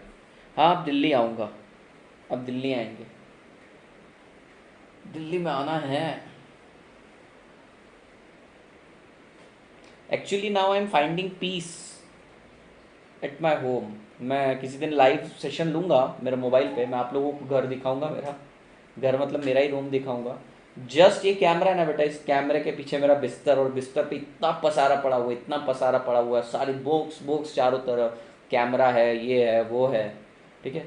10 मिनट पहले मैं नीचे से ऊपर आया, मस्त चाय वाय पी के और अपना लेक्चर स्टार्ट करते। So it is very peaceful. तो मेरे को जाने में 1.5 घंटा लगता था ऑफिस, क्लासेस जाने में 1.5 घंटा, आने में 1.5 घंटा, इतने में 2 क्लासेस हो जाती है। अगर एक टीचर का तो मिनिमम आर्ली रेट 2000 भी पकड़ो तो भैया 6000 का मेरा डेली लॉस होता था। अब नहीं होता है, तुम्हारी कृपा से। मैं आऊँगा, दिल्ली ज़रूर आऊँगा। Sir how to avoid double counting, sir double counting avoid करने के एक ही तरीका है, क्या सर? डबल काउंटिंग अवॉइड करने का एक तरीका है, इंटरमीडिएट कंजम्पशन को लेस कर दो। दूसरा तरीका वही है कि आप वैल्यू एडेड लो। जैसे मैंने आपको बताया था पिछले एग्जाम्पल में, पहले वाले का 100 लेना, उसने उसका 120 में बेचा तो सिर्फ 20 रुपीज़ ऐड करना, उसने आगे वाले को 150 में बेचा तो सिर्फ 30 रुपीज़ ऐड करना। तो क्या है डबल काउंटिंग अवॉइड करने का तरीका? या तो तुम सबका फाइनल माइनस सबका इंटरमीडिएट कंजम्पशन कर लो, या फिर सबने जितना वैल्यू एडिशन किया वो ले लो। तो पढ़िए, how to avoid double counting. Double counting avoid करने के लिए taking the final value of goods and services less intermediate consumption, या फिर आप ये वाला, एक ही बात है बेटा, एक ही बात है। ये 20 रुपए आया भी कैसे? 120 minus value of intermediate consumption से ही आया। सर ये 150 और ये 30 कैसे आया? सर इसने 120 में खरीदा, पुराने वाले से 30 रुपए आया। तो सर वही हो रहा है, final value minus intermediate consumption. ये क्या बोलते हैं, कई बार इनको ऐड कर दो, या फिर सारे न्यूमरेटर, सारे ऊपर की वैल्यू फाइनल प्रोडक्ट और सारे इंटरमीडिएट कंजम्पशन को लेस कर दो।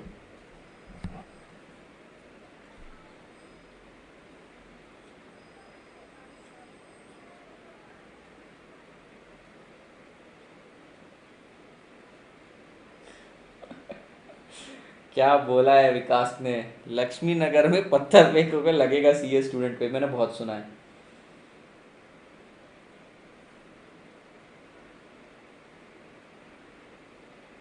नहीं चाहिए सर,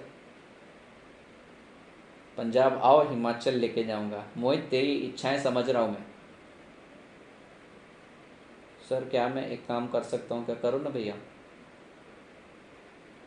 नहीं चाहिए सर, आप रखो, इको करवा दो, वो बस किसी दिन मिलते हैं। क्या नहीं चाहिए तुझे, क्या नहीं चाहिए? मुझे समझा नहीं, कुछ अपन ने बात करी होगी, भूल गया मैं।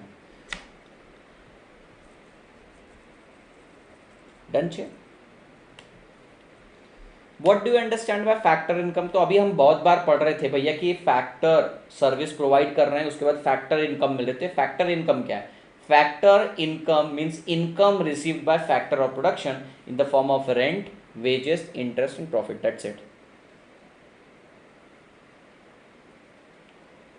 नोटिफिकेशन मतलब नोटिफिकेशन किसी को आता ही नहीं है, नोटिफिकेशन आ नहीं रहा होगा, आपने वो बेल आइकन नहीं दबाई, यूट्यूब वाले इसलिए तो बोलते हैं बेल आइकन दबाइए। मैं स्टेटस लगा देता हूँ इसलिए इंस्टेंटली, और ग्रुप पे डाल देता हूँ, ग्रुप पे एक्टिव रहिए।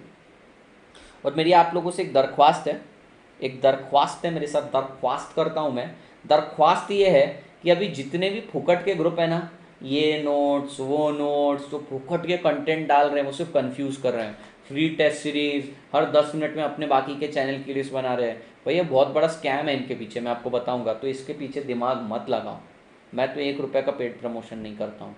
क्या कर रहे हैं, आपके सामने 50 चीज़, एक ही चीज़ को 50 तरीके से ला के रख रहा हूँ। आपको लगता है हमारी प्रिपरेशन कम है, जो टीचर को आपको लगता है ये टीचर सही है, तो भैया उसके रिस्पेक्टिव चैनल से कनेक्टेड रहिए। 8 अगर मान लो आपके पास ये है सब्जेक्ट हैं, तो 16 टीचर से कनेक्टेड रहो। हो सकता है कि आपने फास्ट ट्रैक किसी और से लिया, ये किससे लिया, वो किससे और लिया। इससे अलावा नोट्स वोट्स ये चैनल वो चैनल के चक्कर में मत पढ़ो, अभी तो मत पढ़ो। अभी कुछ भी नया एडिशनल पढ़ने के लिए समय नहीं है हमारे पास। मैं बनाऊंगा।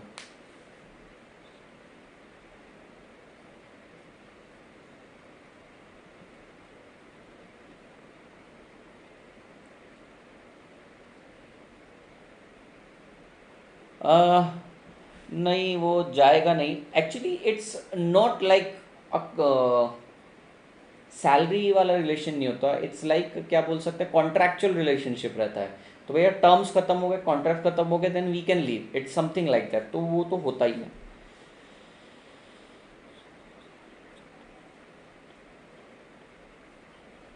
कॉपीराइट आ जाएगा बेटा। CFA हुई है, ये CAF यानी CA फाउंडेशन बोल रहा है ये। कॉपीराइट आ जाएगा, चैनल बंद हो जाएगा तेरा। क्रेजी आदमी, क्रेजी आयुष, बंद हो जाएगा। मैं नहीं करता था क्या। चलिए पढ़िए। How to avoid double counting कर लिया। What do understand by factor income समझ लिया। Factor income refers to the income receive by factor of production, यही तो बोला था। और 4 उसमें नाम लिख देना। What are the 4 factor of production है, ये तो झापड़ मारना चाहिए, ये कैसा क्वेश्चन पूछा सर। ये देखो, what are the 4 factor of production and remuneration paid to them, 50 बार बोल चुका है सर, 50 बार बोल चुका हूँ। ये क्या क्वेश्चन पूछना भी नहीं चाहिए। Land, labour, capital and enterprise, इनको मिलता क्या, rent, wages, interest and profit respectively. What do you understand by value added. Value added का मतलब क्या है सर, हर सेक्टर ने, हर इंडस्ट्री ने कितनी एडिशनल वैल्यू दी है। यानी एडिशनल वैल्यू मतलब final product, final value minus intermediate consumption. By value added we mean the difference between output and the purchases of intermediate. बात समझ में आई बेटा? I guess it is very clear. 7410134858।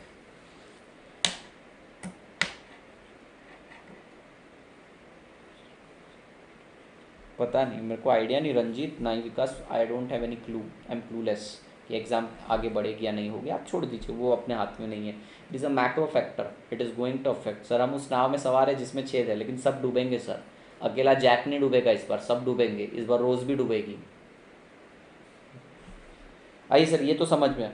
How is production for self consumption treated. A, production for self consumption का क्या करना sir? Sir production for self consumption का क्या करना, मैंने आपको बताया था प्रिकॉशंस के अंदर। आपको own account, production of fix asset, production for self consumption, imputed rent, तीनों चीजें लेनी है। Production for self consumption are added under value method because it is added to current flow of goods and services, this imputed value should be included. इन्होंने simply इतना बोला, production for self consumption को भी include करना है। और ये language मेरी नहीं है, लैंग्वेज इंस्टीट्यूट के, इतना ही उन्होंने बोला है।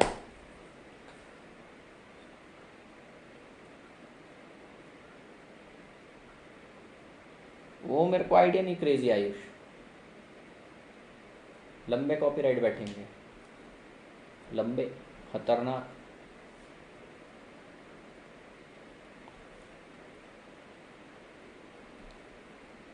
चलिए, 18 घंटे पढ़ाते नहीं, पढ़ाता तो 9 ही घंटा हूँ। What are the different method of national income computation. National income computation के 3 मेथड है, सुन लो बेटा, ये आंसर मेरी जुबानी सुन लो। Value added method, value added method में क्या लिया जाता है, final value of goods and services ले लिया जाता है प्राइमरी, सेकेंडरी और टर्शरी सेक्टर का, लेस इंटरमीडिएट कंजम्पशन कर दिया जाता है। बेटा इससे अपने को मिलता है जीडीपी एमपी, जीडीपी एमपी पे अपन कन्वर्टर लगा के एनएनपीएफसी निकाल लेते हैं। दूसरा आता है बेटा ऑपरेटिंग सरप्लस। ऑपरेटिंग सरप्लस के 4 बच्चे, रेंट, रॉयल्टी, क्या बोल गया, ऑपरेटिंग सरप्लस के 4 बच्चे, rent, interest, rent, royalty, interest and PBT. कई बार पीबीटी नहीं दिया रहता है तो फिर उसके भी 3 बच्चे होते हैं। अच्छा, तो पहला तो इनका, sorry I am so sorry, अपन ने वैल्यू एडेड मेथड कर लिया। वैल्यू एडेड मेथड के बाद दूसरा मेथड है इनकम मेथड। इनकम मेथड के अंदर आते हैं 3 बच्चे। 3 बच्चे का पहला बच्चा कौन सा है सर, लेबर इनकम। ठीक है सर, लेबर इनकम। दूसरा बच्चा कौन सा है, ऑपरेटिंग सरप्लस। तीसरा बच्चा कौन सा है सर, मिक्स्ड इनकम। लेबर के अंदर क्या क्या कंपोनेंट आ गए, सेपरेट क्वेश्चन देख लिया। ऑपरेटिंग सरप्लस में क्या आते हैं सर, इसके 4 बच्चे, कौन से, rent, royalty, interest and PBT. अगर पीबीटी नहीं दिया है तो फिर आप लोग क्या करते हैं, undistributed profit, taxation and dividend, ये 3 चीज़ों को ऐड करते थे। 3 चीज़ों को ऐड करते तो पीबीटी आ जाता है। अच्छा, ये 3 चीज़ों को ऐड करके पीबीटी आता है, पीबीटी और प्लस बची हुई 3 चीज़ों को ऐड करके ऑपरेटिंग सरप्लस आता है, और ऑपरेटिंग सरप्लस लेबर इनकम यानी compensation to employ plus mix income add करके इनकम मेथड आता है। ये मेथड आपको देता है एनडीपीएफसी। बस आपको एनएफआईए की ट्रीटमेंट करनी पड़ती है और आपका आंसर आ जाता है एनएनपीएफसी। ये मेथड को फैक्टर पेमेंट मेथड भी बोला जाता है बेटा, पेमेंट यानी इनकम, या फिर डिस्ट्रीब्यूटेड शेयर मेथड, ये नाम बहुत लीस्ट यूज़ किया जाता है। Tax plus dividend plus retained earning, यानी अनडिस्ट्रीब्यूटेड प्रॉफिट वही retained earning, tax and dividend. तो एक छोटा सा चार्ट है, मैराथन में आप कवर करना। और लास्ट मेथड है एक्सपेंडिचर मेथड। एक्सपेंडिचर मेथड हो या वैल्यू एडेड मेथड हो, दोनों की हेल्प से अपने को जीडीपी एमपी मिलता है और उसके आगे कन्वर्टर्स लगाने पड़ते हैं।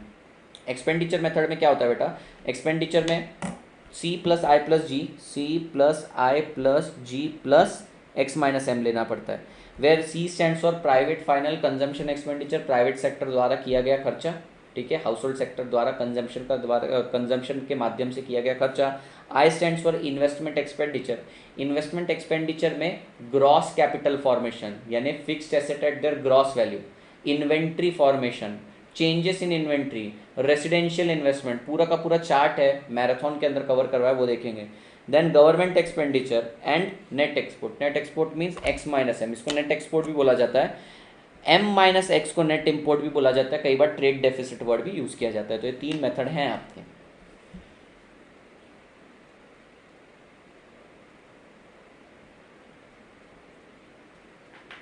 हाँ जी, नहीं कॉपीराइट लग जाएगा तुम पे, क्रिमिनल लाइबिलिटीज लग जाती है आज के टाइम पे। मैं खुद नहीं डालता हूँ, एक बार कंटेंट किसी को दे दिया, उसमें मेरा थोड़ा दिखने के कारण, मेरा चेहरा दिखने के कारण मेरा हो गया, ऐसा नहीं होता है, ऐसा नहीं होता है।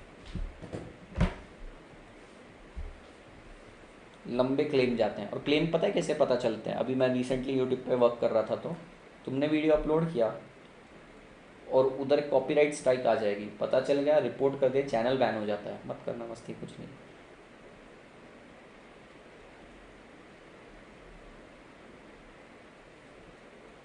हुआ बेटा। अब ये 3 सेक्टर हो, अपने 3 यूनिट हुए। कोई डाउट है तो आप मुझसे पूछिए, मैं लगभग किनीशन खत्म करवाने वाला हूँ। मैंने आपको बोला था 2.5 लेक्चर लगते हैं अपने को, आज अपन ने 2 यूनिट कंप्लीट किए लगभग। किनीशन बहुत छोटा है, मैं लगभग आधा किनीशन अभी करवा दूंगा और 1 पेज कल यानी नेक्स्ट लेक्चर में हो जाएगा। प्रैक्टिकल वाला पार्ट मैं नहीं करवाऊंगा, प्रैक्टिकल में मैराथन में कवर करवा चुका हूँ। तो किनीशन थियरी में ज़्यादा क्वेश्चन नहीं है, यानी सिंपल क्वेश्चन है।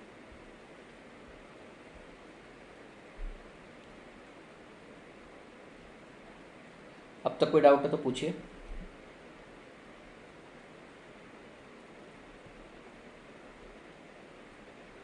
काम नहीं होता है बेटा, मैं अपनी सर्विसेज देता था। प्रोफेशनल लोग काम नहीं करते हैं, काम करते हैं, but we are called as professional. So professional people provide their contractual services और services on a contractual basis. Association word is the best word. चलिए उसको क्या डिस्कस करना, वो सारी चीज़ों को। और मैं तो ओपनली नाम इसलिए लेता हूँ, we have very good terms, आज भी हमारी बातचीत बहुत अच्छे से होती है।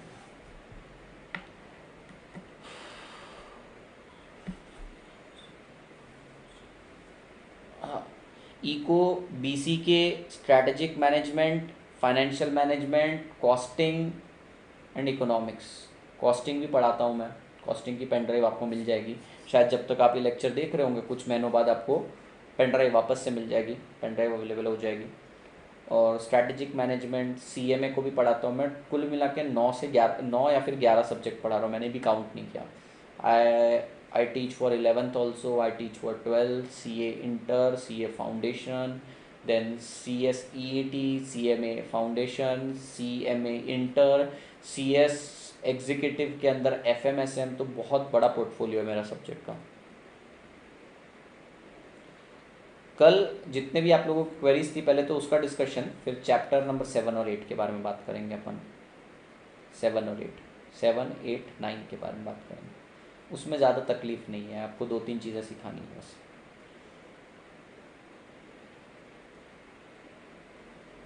चलिए बड़े आगे बेटा किनीशियन थ्योरी पे आता है। कोई डाउट है किसी को? कोई डाउट है तो प्लीज़ आप मुझसे पूछिए, मैं पानी पी लेता हूँ।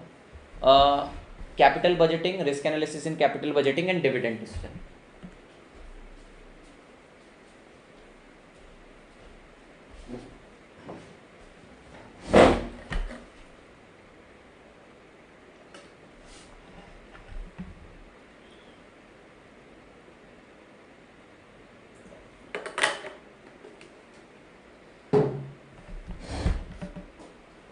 चलिए आइए, किनीशियन थ्योरी सिंपल है और मेजॉरिटी क्वेश्चन यहाँ से आने के चांसेस हैं, ठीक है। तो अगले जितने भी क्वेश्चन है मोस्ट इंपॉर्टेंट क्वेश्चन कैटेगरी में आएंगे।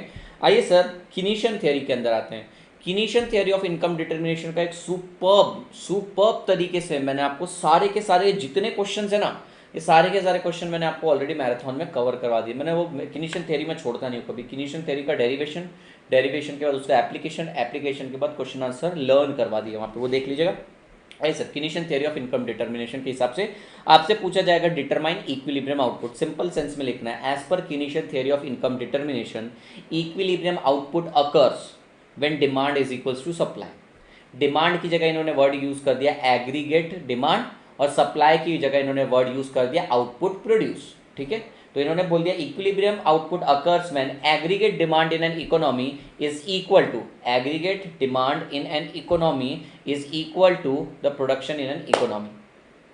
या फिर अपन इसको इस तरीके से भी कह सकते हैं कि जो फर्म है, फर्म का जो प्रोडक्शन है और जो हाउस होल्ड सेक्टर का डिमांड है वो मैच कर जा रहा है। सर जो फर्म है उसका प्रोडक्शन और हाउस होल्ड सेक्टर का कंजम्पशन की डिमांड मैच कर रहा है, एक ही बात है। डिमांड कौन क्रिएट करेगा? Sir household sector create करेगा।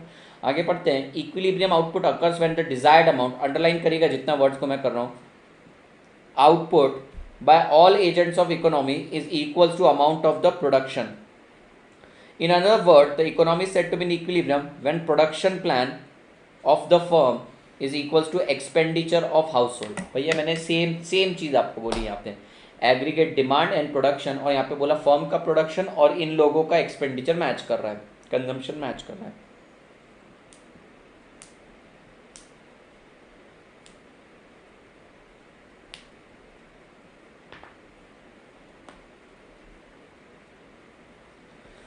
नेक्स्ट डिफाइन कंजम्पशन फंक्शन, बहुत सिंपल है, यहाँ पर ध्यान मत दो।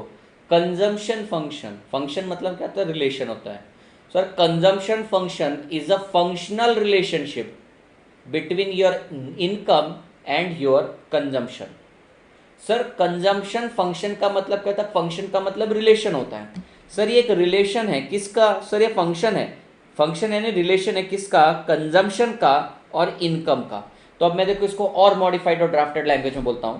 Consumption function is defined as functional relationship between consumption expenditure and the national income. तो इनकम की जगह वर्ड नेशनल इनकम और कंजम्पशन की जगह कंजम्पशन एक्सपेंडिचर वर्ड यूज कर लिया।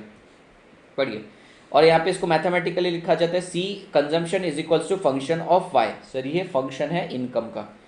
Functional relationship between aggregate consumption expenditure and aggregate disposable income, national income, expressed as consumption is equals to function of your income, shows the level of consumption C corresponding to the level of disposable income Y. The consumption function describes the functional relationship between consumption spending and disposable income.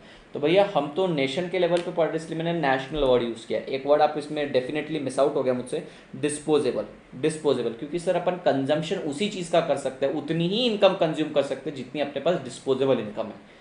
आपको disposable income का मतलब समझ गया? Sir सबका पैसा बांटने के बाद मेरे पास जो बचता है उसको बोला जाता है disposable income.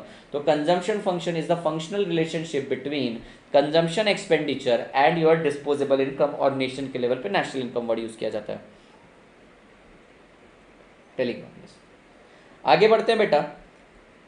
Now next concept, सिर्फ नाम से ही समझ में आते हैं concept. Explain the concept of marginal propensity to consume. आप सब इंटर के स्टूडेंट है, आपको मार्जिनल वर्ड का मतलब समझते हैं। मार्जिनल मतलब एडिशनल, प्रोपेंसिटी यानी कि एक तरह से हैबिट, टू कंज्यूम यानी additional habit to consume. Sir additional habit क्यों आएगी आपके पास? एडिशनल हैबिट तभी आएगी जब एडिशनल इनकम आएगी। तो पैसा बन गया, फॉर्मूला बन गया अपना, पूरा का पूरा आंसर आ गया। मार्जिनल यानी एडिशनल, प्रोपेंसिटी यानी हैबिट, टू कंज्यूम यानी कंजम्पशन की बात कर रहे हैं। एडिशनल कंजम्पशन कब होगा आपका? सर एडिशनल कंजम्पशन तो तभी होगा जब एडिशनल इनकम रहेगी, तो आंसर आ गया। Marginal propensity to consume means incremental, incremental की जगह एडिशनल वर्ड यूज करो, additional to the expenditure because of increase in your income. तो भैया बहुत सिंपल है, additional consumption due to additional income is called as marginal propensity to consume. Marginal propensity to consume is denoted by B, और इसका formula होता है additional consumption divided by additional income. भैया खत्म, MPC बोला जाता है, मार्जिनल प्रोपेंसिटी टू कंज्यूम, यानी एडिशनल कंजम्पशन। एडिशनल कंजम्पशन क्यों होगा? एडिशनल इनकम के कारण। So additional consumption on account of additional income denoted by B, formula change in consumption divided by change in income.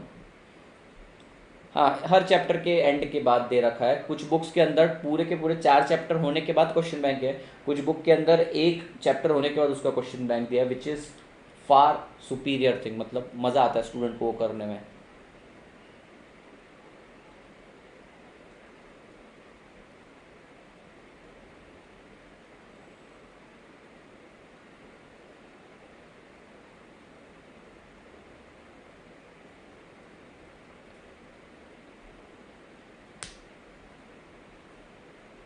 Ji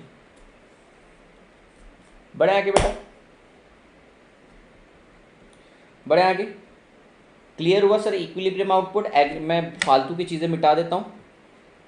sir equilibrium output कब होता है? Equilibrium output तब होता है when aggregate demand is equals to aggregate production, when the production plan matches expenditure plan. फिर उसके बाद अपन ने consumption function, consumption function means the relationship between consumption expenditure and your disposable income, C is equals to function of Y। फिर उसके बाद marginal propensity यानी additional propensity to consume, sir इसका delta C divided by delta Y denoted by V। उसके बाद बेटा next question आता है, defined average propensity to consume. Average कैसे निकलता है? सर एवरेज कैसे निकलता है? सर एवरेज निकलता है टोटल डिवाइडेड बाय कुछ तो भी। तो एवरेज प्रोपेंसिटी टू कंज्यूम यानी total consumption divided by total income. ठीक है, ये आपको कई बार पूछा जा सकता है। What do you mean by average propensity to consume? Average propensity to consume is the ratio of total consumption divided by total income. Average propensity to consume is the ratio of consumption to the income denoted by C by Y, total consumption divided by total income.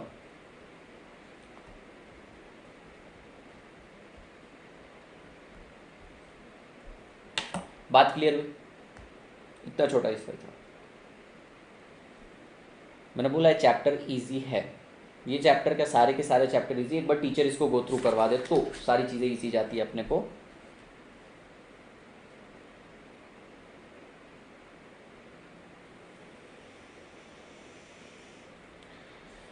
चलिए, distinguish between saving function and marginal propensity to save. Consumption function पढ़ा अपन ने। Consumption function is the functional relationship between consumption and your income. तो saving function क्या होगा? Sir saving function is the relationship between saving and your income. यानी income है आपकी 100, उसमें से अगर आप 50 रुपए खर्चा कर रहे हैं बेटा, उसमें से 50 रुपए खर्चा कर रहे हैं, तो ये 50 रुपए क्या है? ये आपका कंजम्पशन फंक्शन है। तो 50 रुपए जो सेव हो रहे हैं वो सेविंग फंक्शन है। तो कई बार ऐसा भी लिखा जाता है, the income which is not expanded, the income which is not spend is saved. So saving function और कंजम्पशन फंक्शन सेम ही है भैया, वहां पे खर्च हो रहा है, यहाँ पे सेव हो रहा है। Consumption function is the functional relationship between your consumption expenditure and your income. So your saving function is the relationship between saving and your income. And marginal propensity to consume means additional consumption because of additional income. तो भैया फर्क क्या है? यहाँ पे आपकी savings ली जाती है, यहाँ पे आपकी एडिशनल सेविंग्स ली जाती है।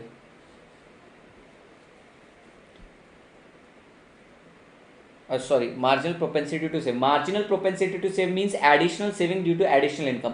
अभी अपन ने मार्जिनल प्रोपेंसिटी टू कंज्यूम पढ़ा, वैसे ही मार्जिनल प्रोपेंसिटी टू सेव है additional saving due to additional income. अगर अपन मार्जिनल प्रोपेंसिटी को बी बोलते हैं, मार्जिनल प्रोपेंसिटी टू कंज्यूम को बी बोलते हैं, तो मार्जिनल प्रोपेंसिटी टू सेव को 1 - बी बोलते हैं। सर खत्म है, क्वेश्चन खत्म हुआ।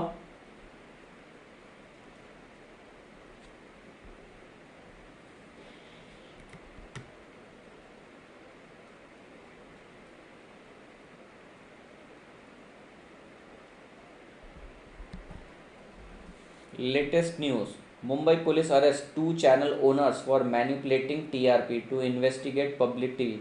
कहने का मतलब क्या है साहब? कहने का मतलब ये है कि आईपीआर, इंटेलेक्चुअल प्रॉपर्टी राइट्स, बहुत स्ट्रिंजेंट हो चुके हैं आज के टाइम पे।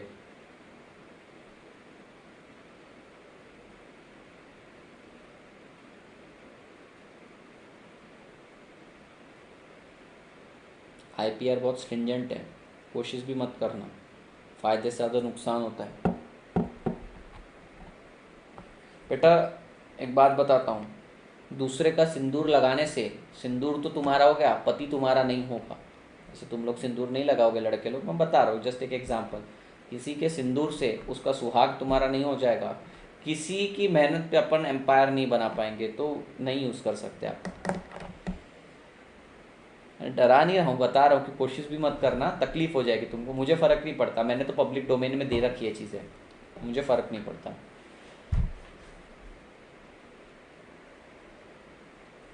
पढ़ लिया सर, मैं जानबूझ के रुका था ताकि तुम्हारे दिमाग में परकोलेट हो जाए, चीज़ें दिमाग में बैठ जाए। नेक्स्ट पढ़ते हैं, what is mean by autonomous expenditure. Autonomous expenditure मतलब एक ऐसा एक्सपेंडिचर रहता है जो बेसिकली तुम्हें अपनी सर्वाइवल के लिए, मिनिमम स्टैंडर्ड ऑफ लिविंग के लिए इतना खर्च करना ही पड़ता है। फॉर एग्जांपल कुछ लोग दिल्ली के लक्ष्मी नगर में रहते हैं, जैसे कि कौन था, विकास शाह दिल्ली के लक्ष्मी नगर एरिया में रह रहा है। भाई इसकी इनकम 0 पर फिर भी इसका खर्चा 10,000 है। इसकी इनकम 5,000 आ जाए तो भी इसका कम से कम वो 10,000 का खर्चा 10,000 का ही रहेगा। इसकी इनकम अगर मान लो इसके पापा की इनकम क्या, इसकी इनकम अगर 1 लाख हो जाए तो भी भैया वो वाला जो खर्चा है इसका रेंट वेंट खाने का, वो उतना ही कांस्टेंट रहेगा। तो ऑटोनॉमस एक्सपेंडिचर जो है वो बेसिकली एक ऐसा एक्सपेंडिचर है which you spend, which you consume irrespective of level of income. Income 0 होने तो, इनकम कितनी भी होने तो भैया ये आपको खर्चा करना ही पड़ता है। हाँ ये बात अलग है कि जैसे जैसे आपकी इनकम बढ़ती है अदर खर्चे भी बढ़ते जाते हैं, उसको बोला जाता है इंड्यूस्ड एक्सपेंडिचर। या ऑटोनॉमस एक्सपेंडिचर यानी कि होगा ही होगा, और इंड्यूस्ड एक्सपेंडिचर एक अलग होता है। Autonomous consumption expenditure is the minimum expenditure to sustain life irrespective of size of income, thus it is income inelastic. Income inelastic मतलब इनकम कितनी भी चेंज होने दो, ये खर्चा तो इतना ही रहना है आपका। The expenditure which do not vary with the level of income, they are determined by factor other than income such as business expectation and economic policy. They are generally made by dash in the public sector with the view to provide public utility and to make maximum social। dash की जगह government लिख देना। I will check कि इसकी जगह और कोई word तो नहीं है, तो यहाँ गवर्नमेंट वर्ड आएगा।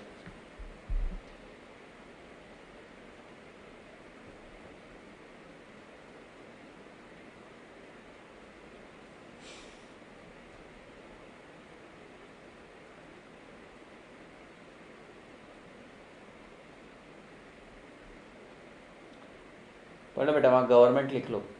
पर भैया ऑटोनॉमस एक्सपेंडिचर के मिनिमम एक्सपेंडिचर, तेरी इनकम कितनी भी होने दो, विकास रह रहा है दिल्ली में, इसकी इतनी इनकम खर्च होनी है, मतलब होनी, मतलब होनी, मतलब होनी है सर।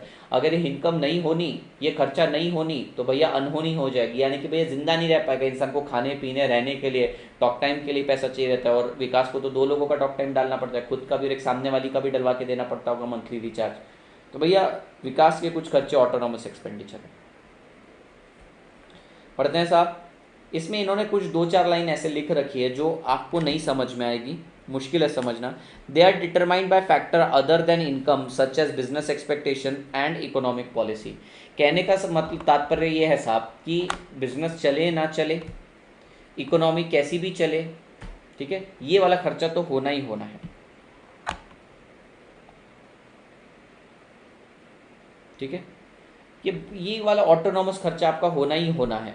ये डिपेंडेंट है बिजनेस और आपकी इकोनॉमिक पॉलिसी के ऊपर भी। जैसे कि मैं आपको बताता हूँ, अगर आप यूएस में चले जाएंगे ना, वहाँ पे सोशल सिक्योरिटी मिलती है आपको, सोशल सिक्योरिटी मिलती है, तो भैया उनका ऑटोनॉमस एक्सपेंडिचर ज़्यादा है।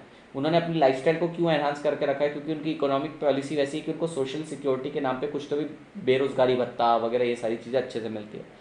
तो आपका ऑटोनॉमस एक्सपेंडिचर आपकी इनकम पे डिपेंडेंट नहीं, अपन ने अभी पढ़ा, it is the minimum expenditure which is required to sustain the minimum standard of living. इसके लिए चाहिए रहता है, इनकम इनइलास्टिक है, यानी कि ऑटोनॉमस एक्सपेंडिचर आपकी इनकम पे डिपेंडेंट नहीं है, दूसरे फैक्टर्स पे डिपेंड है, जैसे बिजनेस एक्सपेक्टेशंस पे डिपेंड है, जैसे कि इकोनॉमिक फैक्टर्स पे डिपेंडेंट है। हो सकता है आपकी कंट्री के अंदर सोशल सिक्योरिटी बहुत हाई है, आपको मिनिमम 60,000 रुपये महीने के मिलते ही मिलते, चाहे बेरोजगार भी क्यों ना हो, तो आपके ऑटोमेटिकली ऑटोनॉमस खर्चे ज़्यादा रहेंगे। तो इन्होंने क्या बोला कि ये डिपेंड करता है बिजनेस एक्सपेक्टेशन और इकोनॉमिक पॉलिसी पे। They are generally made by government in public sector with a view to provide public utility to and make the social maximum. चलिए जी, हाँ जी, समय समाप्ति की घोषणा बेटा मैं यहाँ तक करवा दूँ? कितने क्वेश्चन रह गए? 1 2 3 4 क्वेश्चन करवा देता हूँ, क्योंकि उसके आगे के क्वेश्चन है ना वो ग्राफ पर बेस्ड है, वो अपने को ज़्यादा करने की ज़रूरत नहीं है, वो सिर्फ देख के जाना है, तो मैं कवर करवा देता हूँ। What would happen if aggregate expenditure were to exceed production? मुझे एक बात बताओ क्या होगा?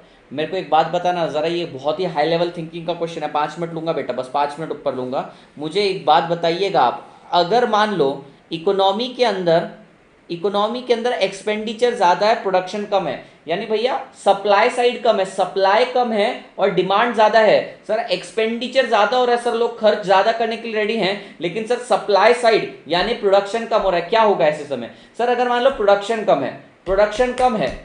कम है तो भैया जीडीपी कम रहेगा आपका, पर एक तरफ डिमांड बढ़ते जा रही है, तो भैया ये जितने गुड्स प्रोड्यूस हुए, पहले तो 100 गुड्स की डिमांड थी, प्रोड्यूस हुए 50 ही, लेकिन सर डिमांड ज्यादा है, तो क्या हो जाएगा? प्रोडक्शन कम रहेगा लेकिन प्राइस बढ़ता जाएगा।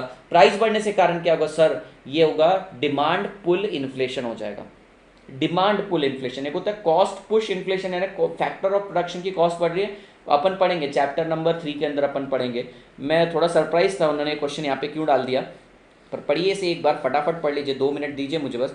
Aggregate expenditure in excess of output lead to the higher prices once the full employment is achieve. Full employment का मतलब क्या है सर? आप इससे ज्यादा प्रोड्यूस नहीं कर सकते ना, फुल एम्प्लॉयमेंट इज अचीव, हर कोई जितना मैक्सिमम काम कर रहा था पूरी तरीके से काम कर रहा है, तो भैया प्रोडक्शन कैपेसिटी अपने मैक्सिमम पे पहुंच गई है। चल ना भाई पेन, ये सर प्रोडक्शन कैपेसिटी अपने मैक्सिमम पर पहुंच गई है, इसका मतलब क्या सर? फुल एम्प्लॉयमेंट अचीव हो रहा है। फुल एम्प्लॉयमेंट है, कॉस्ट डिमांड बढ़ते जा रहा है, एक्सपेंडिचर करने के लिए ज़्यादा है, तो इससे क्या होगा? आपका जीडीपी तो बढ़ता हुआ दिखेगा पर डिमांड पुल इन्फ्लेशन हो जाएगा। Nominal output will rise but merely reflect higher price rather than additional output. इसका मतलब क्या है सर? वही वाला सीन हो जाएगा, प्राइजेस बढ़ जाएंगे, क्वांटिटी तो कम प्रोड्यूस होगी, प्राइजेस बढ़ जाएंगे, ऐसा लगेगा जीडीपी बढ़ गई है। तो होता है इकोनॉमी में, कई बार इकोनॉमी जितना प्रोड्यूस कर सकती है उससे भी कई गुना ज़्यादा जब डिमांड चली जाती है, तो होता क्या है? प्रोडक्शन तो उतना ही होना है, लेकिन उतने प्रोड्यूस के लिए, जितना गुड्स प्रोड्यूस हुआ है उसके लिए डिमांड बढ़ जाती है। जैसे शाओमी की सेल रहती है, ठीक है, तो भैया प्रोडक्शन तो फिक्स रहता है लेकिन डिमांड बहुत ज़्यादा रहती है, तो डिमांड ज़्यादा होने से कारण क्या हो जाता है? इन्फ्लेशन हो जाता है, प्राइस बढ़ जाते हैं। अब मैंने आउटपुट इंटू प्राइस से मल्टीप्लाई करा तो जीडीपी बड़ा दिखता है, पर एक्चुअली अंदर से देखो ना तो आउटपुट तो कम प्रोड्यूस हुआ है। Critical question.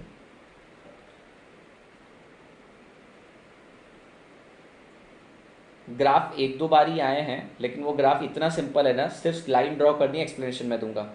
Outline the relationship between marginal propensity to consume and multiplier. बहुत सिंपल सा रिलेशन है। मल्टीप्लायर, पहले तो मल्टीप्लायर क्या होता है और मार्जिनल प्रोपेंसिटी टू कंज्यूम क्या होता है? Marginal propensity to consume means additional consumption on account of additional investment, तो भैया एडिशनल इनकम। और मल्टीप्लायर का फॉर्मूला होता है K = 1/MPS, marginal propensity to save. और मार्जिनल प्रोपेंसिटी टू सेव को क्या मैं ऐसा लिख सकता हूँ? 1/1 - MPC। इसका मतलब क्या है सर? ये जितना बड़ा रहेगा, ये वैल्यू मैक्सिमम 1 हो सकती है, तो ये वैल्यू जितना बड़ा रहेगा उतना छोटा डिनोमिनेटर, और जितना छोटा डिनोमिनेटर उतना बड़ा मल्टीप्लायर। कहने का तात्पर्य ये सर, जितना बड़ा एमपीसी मैक्सिमम वैल्यू 1 आ सकती है, जितना बड़ा एमपीसी उतना बड़ा मल्टीप्लायर। सो कैसा रिलेशनशिप है सर? डायरेक्ट रिलेशनशिप है। नहीं समझ में है, मैराथन जरूर देखिएगा या फिर डिटेल में मैंने बताया। तो sir there exist a direct relationship between marginal propensity to consume and investment multiplier. दूसरा एग्जांपल लो रियल लाइफ के हिसाब से, सर जब तुम ज्यादा खर्चा करोगे मार्केट में ज्यादा पैसा आएगा, इकोनॉमी बूम करेगी। The marginal propensity to consume it is determined by value of multiplier. Higher the MPC, greater will be the value of multiplier. On the contrary, higher the MPS नहीं MPS, ज़्यादा save करोगे economy डूबेगी, ज़्यादा consume करोगे economy बढ़ेगी। Multiplier का formula K = 1/MPS। तो बेटा जितना ज़्यादा सेव करेगा इकोनॉमी उतना डूबेगा। जितना ज़्यादा सेव करेगा उतना ज़्यादा इकोनॉमी डूबेगा तेरा। बराबर है कि नहीं सर? सर जितना ज़्यादा सेव करेगा, ये वैल्यू मैक्सिमम 1 हो सकती है। तो भैया अगर मान लो ये वैल्यू बड़ी होती जाएगी, अगर डिनोमिनेटर बड़ा होते जाएगा तो फ्रैक्शन छोटा होगा, मल्टीप्लायर छोटा होगा। लेकिन जितना बड़ा एमपीसी उतना बड़ा मल्टीप्लायर। और तुम लॉजिकली याद रखो, जितना ज़्यादा कंज्यूम करोगे इकोनॉमी इतना आगे बढ़ेगा। On the contrary, higher the MPS will be the value of multiplier, vice versa. The maximum value of multiplier is infinite. Infinite कैसे आ सकती है? मेरे को एक बात बताइए, के की वैल्यू क्या है? 1/MPS। ये इनफाइनाइट कब होगा? जब आपकी सेविंग्स जीरो रहेगी। तो फॉर्मूला क्या हो जाएगा? 1/0 इज इक्वल्स टू इनफाइनाइट। तो मैक्सिमम वैल्यू कितनी होती है? इनफाइनाइट। और minimum value 1, and the minimum value is 1। I hope it is clear. Next पढ़ लेते हैं बेटा। इसमें कोई डाउट होगा तो आप मुझसे पूछ सकते हैं, ठीक है? मैंने अच्छे से समझाया है। फॉर्मूला याद रखो 1/MPS। तो जितना बड़ा MPS उतना छोटा मल्टीप्लायर, जितना बड़ा MPC उतना बड़ा आपका मल्टीप्लायर, ठीक है? मैक्सिमम वैल्यू 1 से लेकर infinite. What is the effect of income leakage on multiplier? Sir income में लीकेज होगी। इनकम में लीकेज होगी मतलब लीकेज कैसे होती है सर? सेविंग करके। सेविंग, अभी अपन ने रिलेशनशिप इस्टेब्लिश करा, जितनी ज़्यादा सेविंग उतना छोटा मल्टीप्लायर। यानी आप लीकेज करोगे, लीकेज का मतलब एक तरह से सेविंग ही है। जैसे ही लीकेज करोगे सडनली सर्कुलर फ्लो रिड्यूस हो जाएगा, ठीक है? आप सेव करना चालू करोगे पैसा, जैसे ही सेव करोगे मार्जिनल प्रोपेंसिटी टू सेव बढ़ जाएगा, मार्जिनल प्रोपेंसिटी टू कंज्यूम कम हो जाएगा और आपका मल्टीप्लायर गिर जाएगा। Last question, how to import affect investment multiplier? Import, बेटा जितना ज़्यादा इम्पोर्ट करोगे, जितना ज़्यादा इम्पोर्ट करोगे तुम्हारा मल्टीप्लायर उतना गिरता है। एक फॉर्मूला होता है इन्वेस्टमेंट मल्टीप्लायर का, ऊपर का फॉर्मूला मैंने अधूरा लिखवा है, अब पूरा फॉर्मूला लिखो। लास्ट बेटा 2 मिनट बस। इन्वेस्टमेंट मल्टीप्लायर का फॉर्मूला है 1/1 - MPS plus V। V is marginal propensity to import. तो अगर आपका V बड़ा है, मेरी बात से ध्यान देना, V मतलब मार्जिनल प्रोपेंसिटी टू इम्पोर्ट। तो अगर V बड़ा रहेगा मैथमेटिकली तो डिनोमिनेटर बड़ा रहेगा, डिनोमिनेटर बड़ा रहा तो फ्रैक्शन छोटा हो जाएगा। तो भैया और लॉजिकली सोचो, इंपोर्ट करने से वैसे भी हमने कंक्लूड कर दिया था नेशनल इनकम कम हो जाती है, पर आपको यहाँ पर बताना है। तो marginal propensity to save, marginal propensity to consume and marginal propensity to import investment multiplier पे इम्पैक्ट करती है। तो ये है पूरा फॉर्मूला। मैं जानबूझ के नहीं बता रहा था क्योंकि इस पर क्वेश्चन नहीं आते हैं। तो फॉर्मूला ये है, K is equals to 1/MPS plus V। V stands for marginal propensity to import. तो भैया greater the value of propensity to import V, lower is the autonomous expenditure multiplier because increase in the demand of the consumer good is met through import। इन्होंने logically बोला कि भैया अगर मान लो लोग ज़्यादा इंपोर्ट करेंगे तो डोमेस्टिक गुड कम खाएंगे, डोमेस्टिक गुड्स कम खाएंगे, डोमेस्टिक गुड कम प्रोड्यूस करेंगे तो goods and services come produce होंगे, नेशनल इनकम गिर जाएगी। I hope it is clear.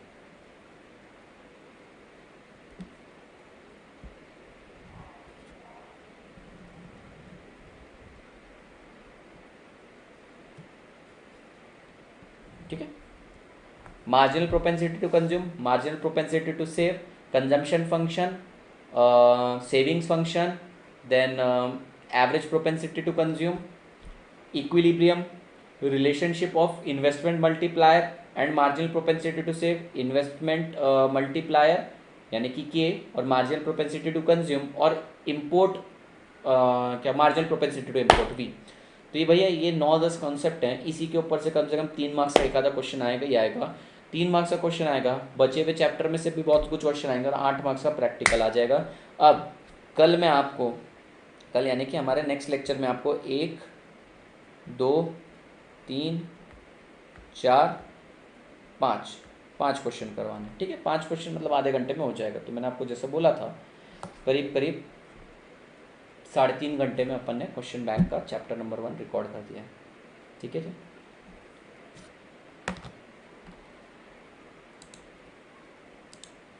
हाँ जी, आज नहीं बेटा, आज सच में हालत ठीक नहीं है थोड़ी सी, मैं थोड़ा जाके आराम करता हूँ। आप पढ़िए,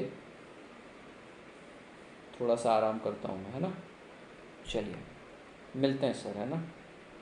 कल मिलते हैं। कल कैपिटल स्ट्रक्चर नहीं, कैपिटल स्ट्रक्चर नहीं, कैपिटल बजटिंग यानी कि इन्वेस्टमेंट डिसीजन अपने को करना है।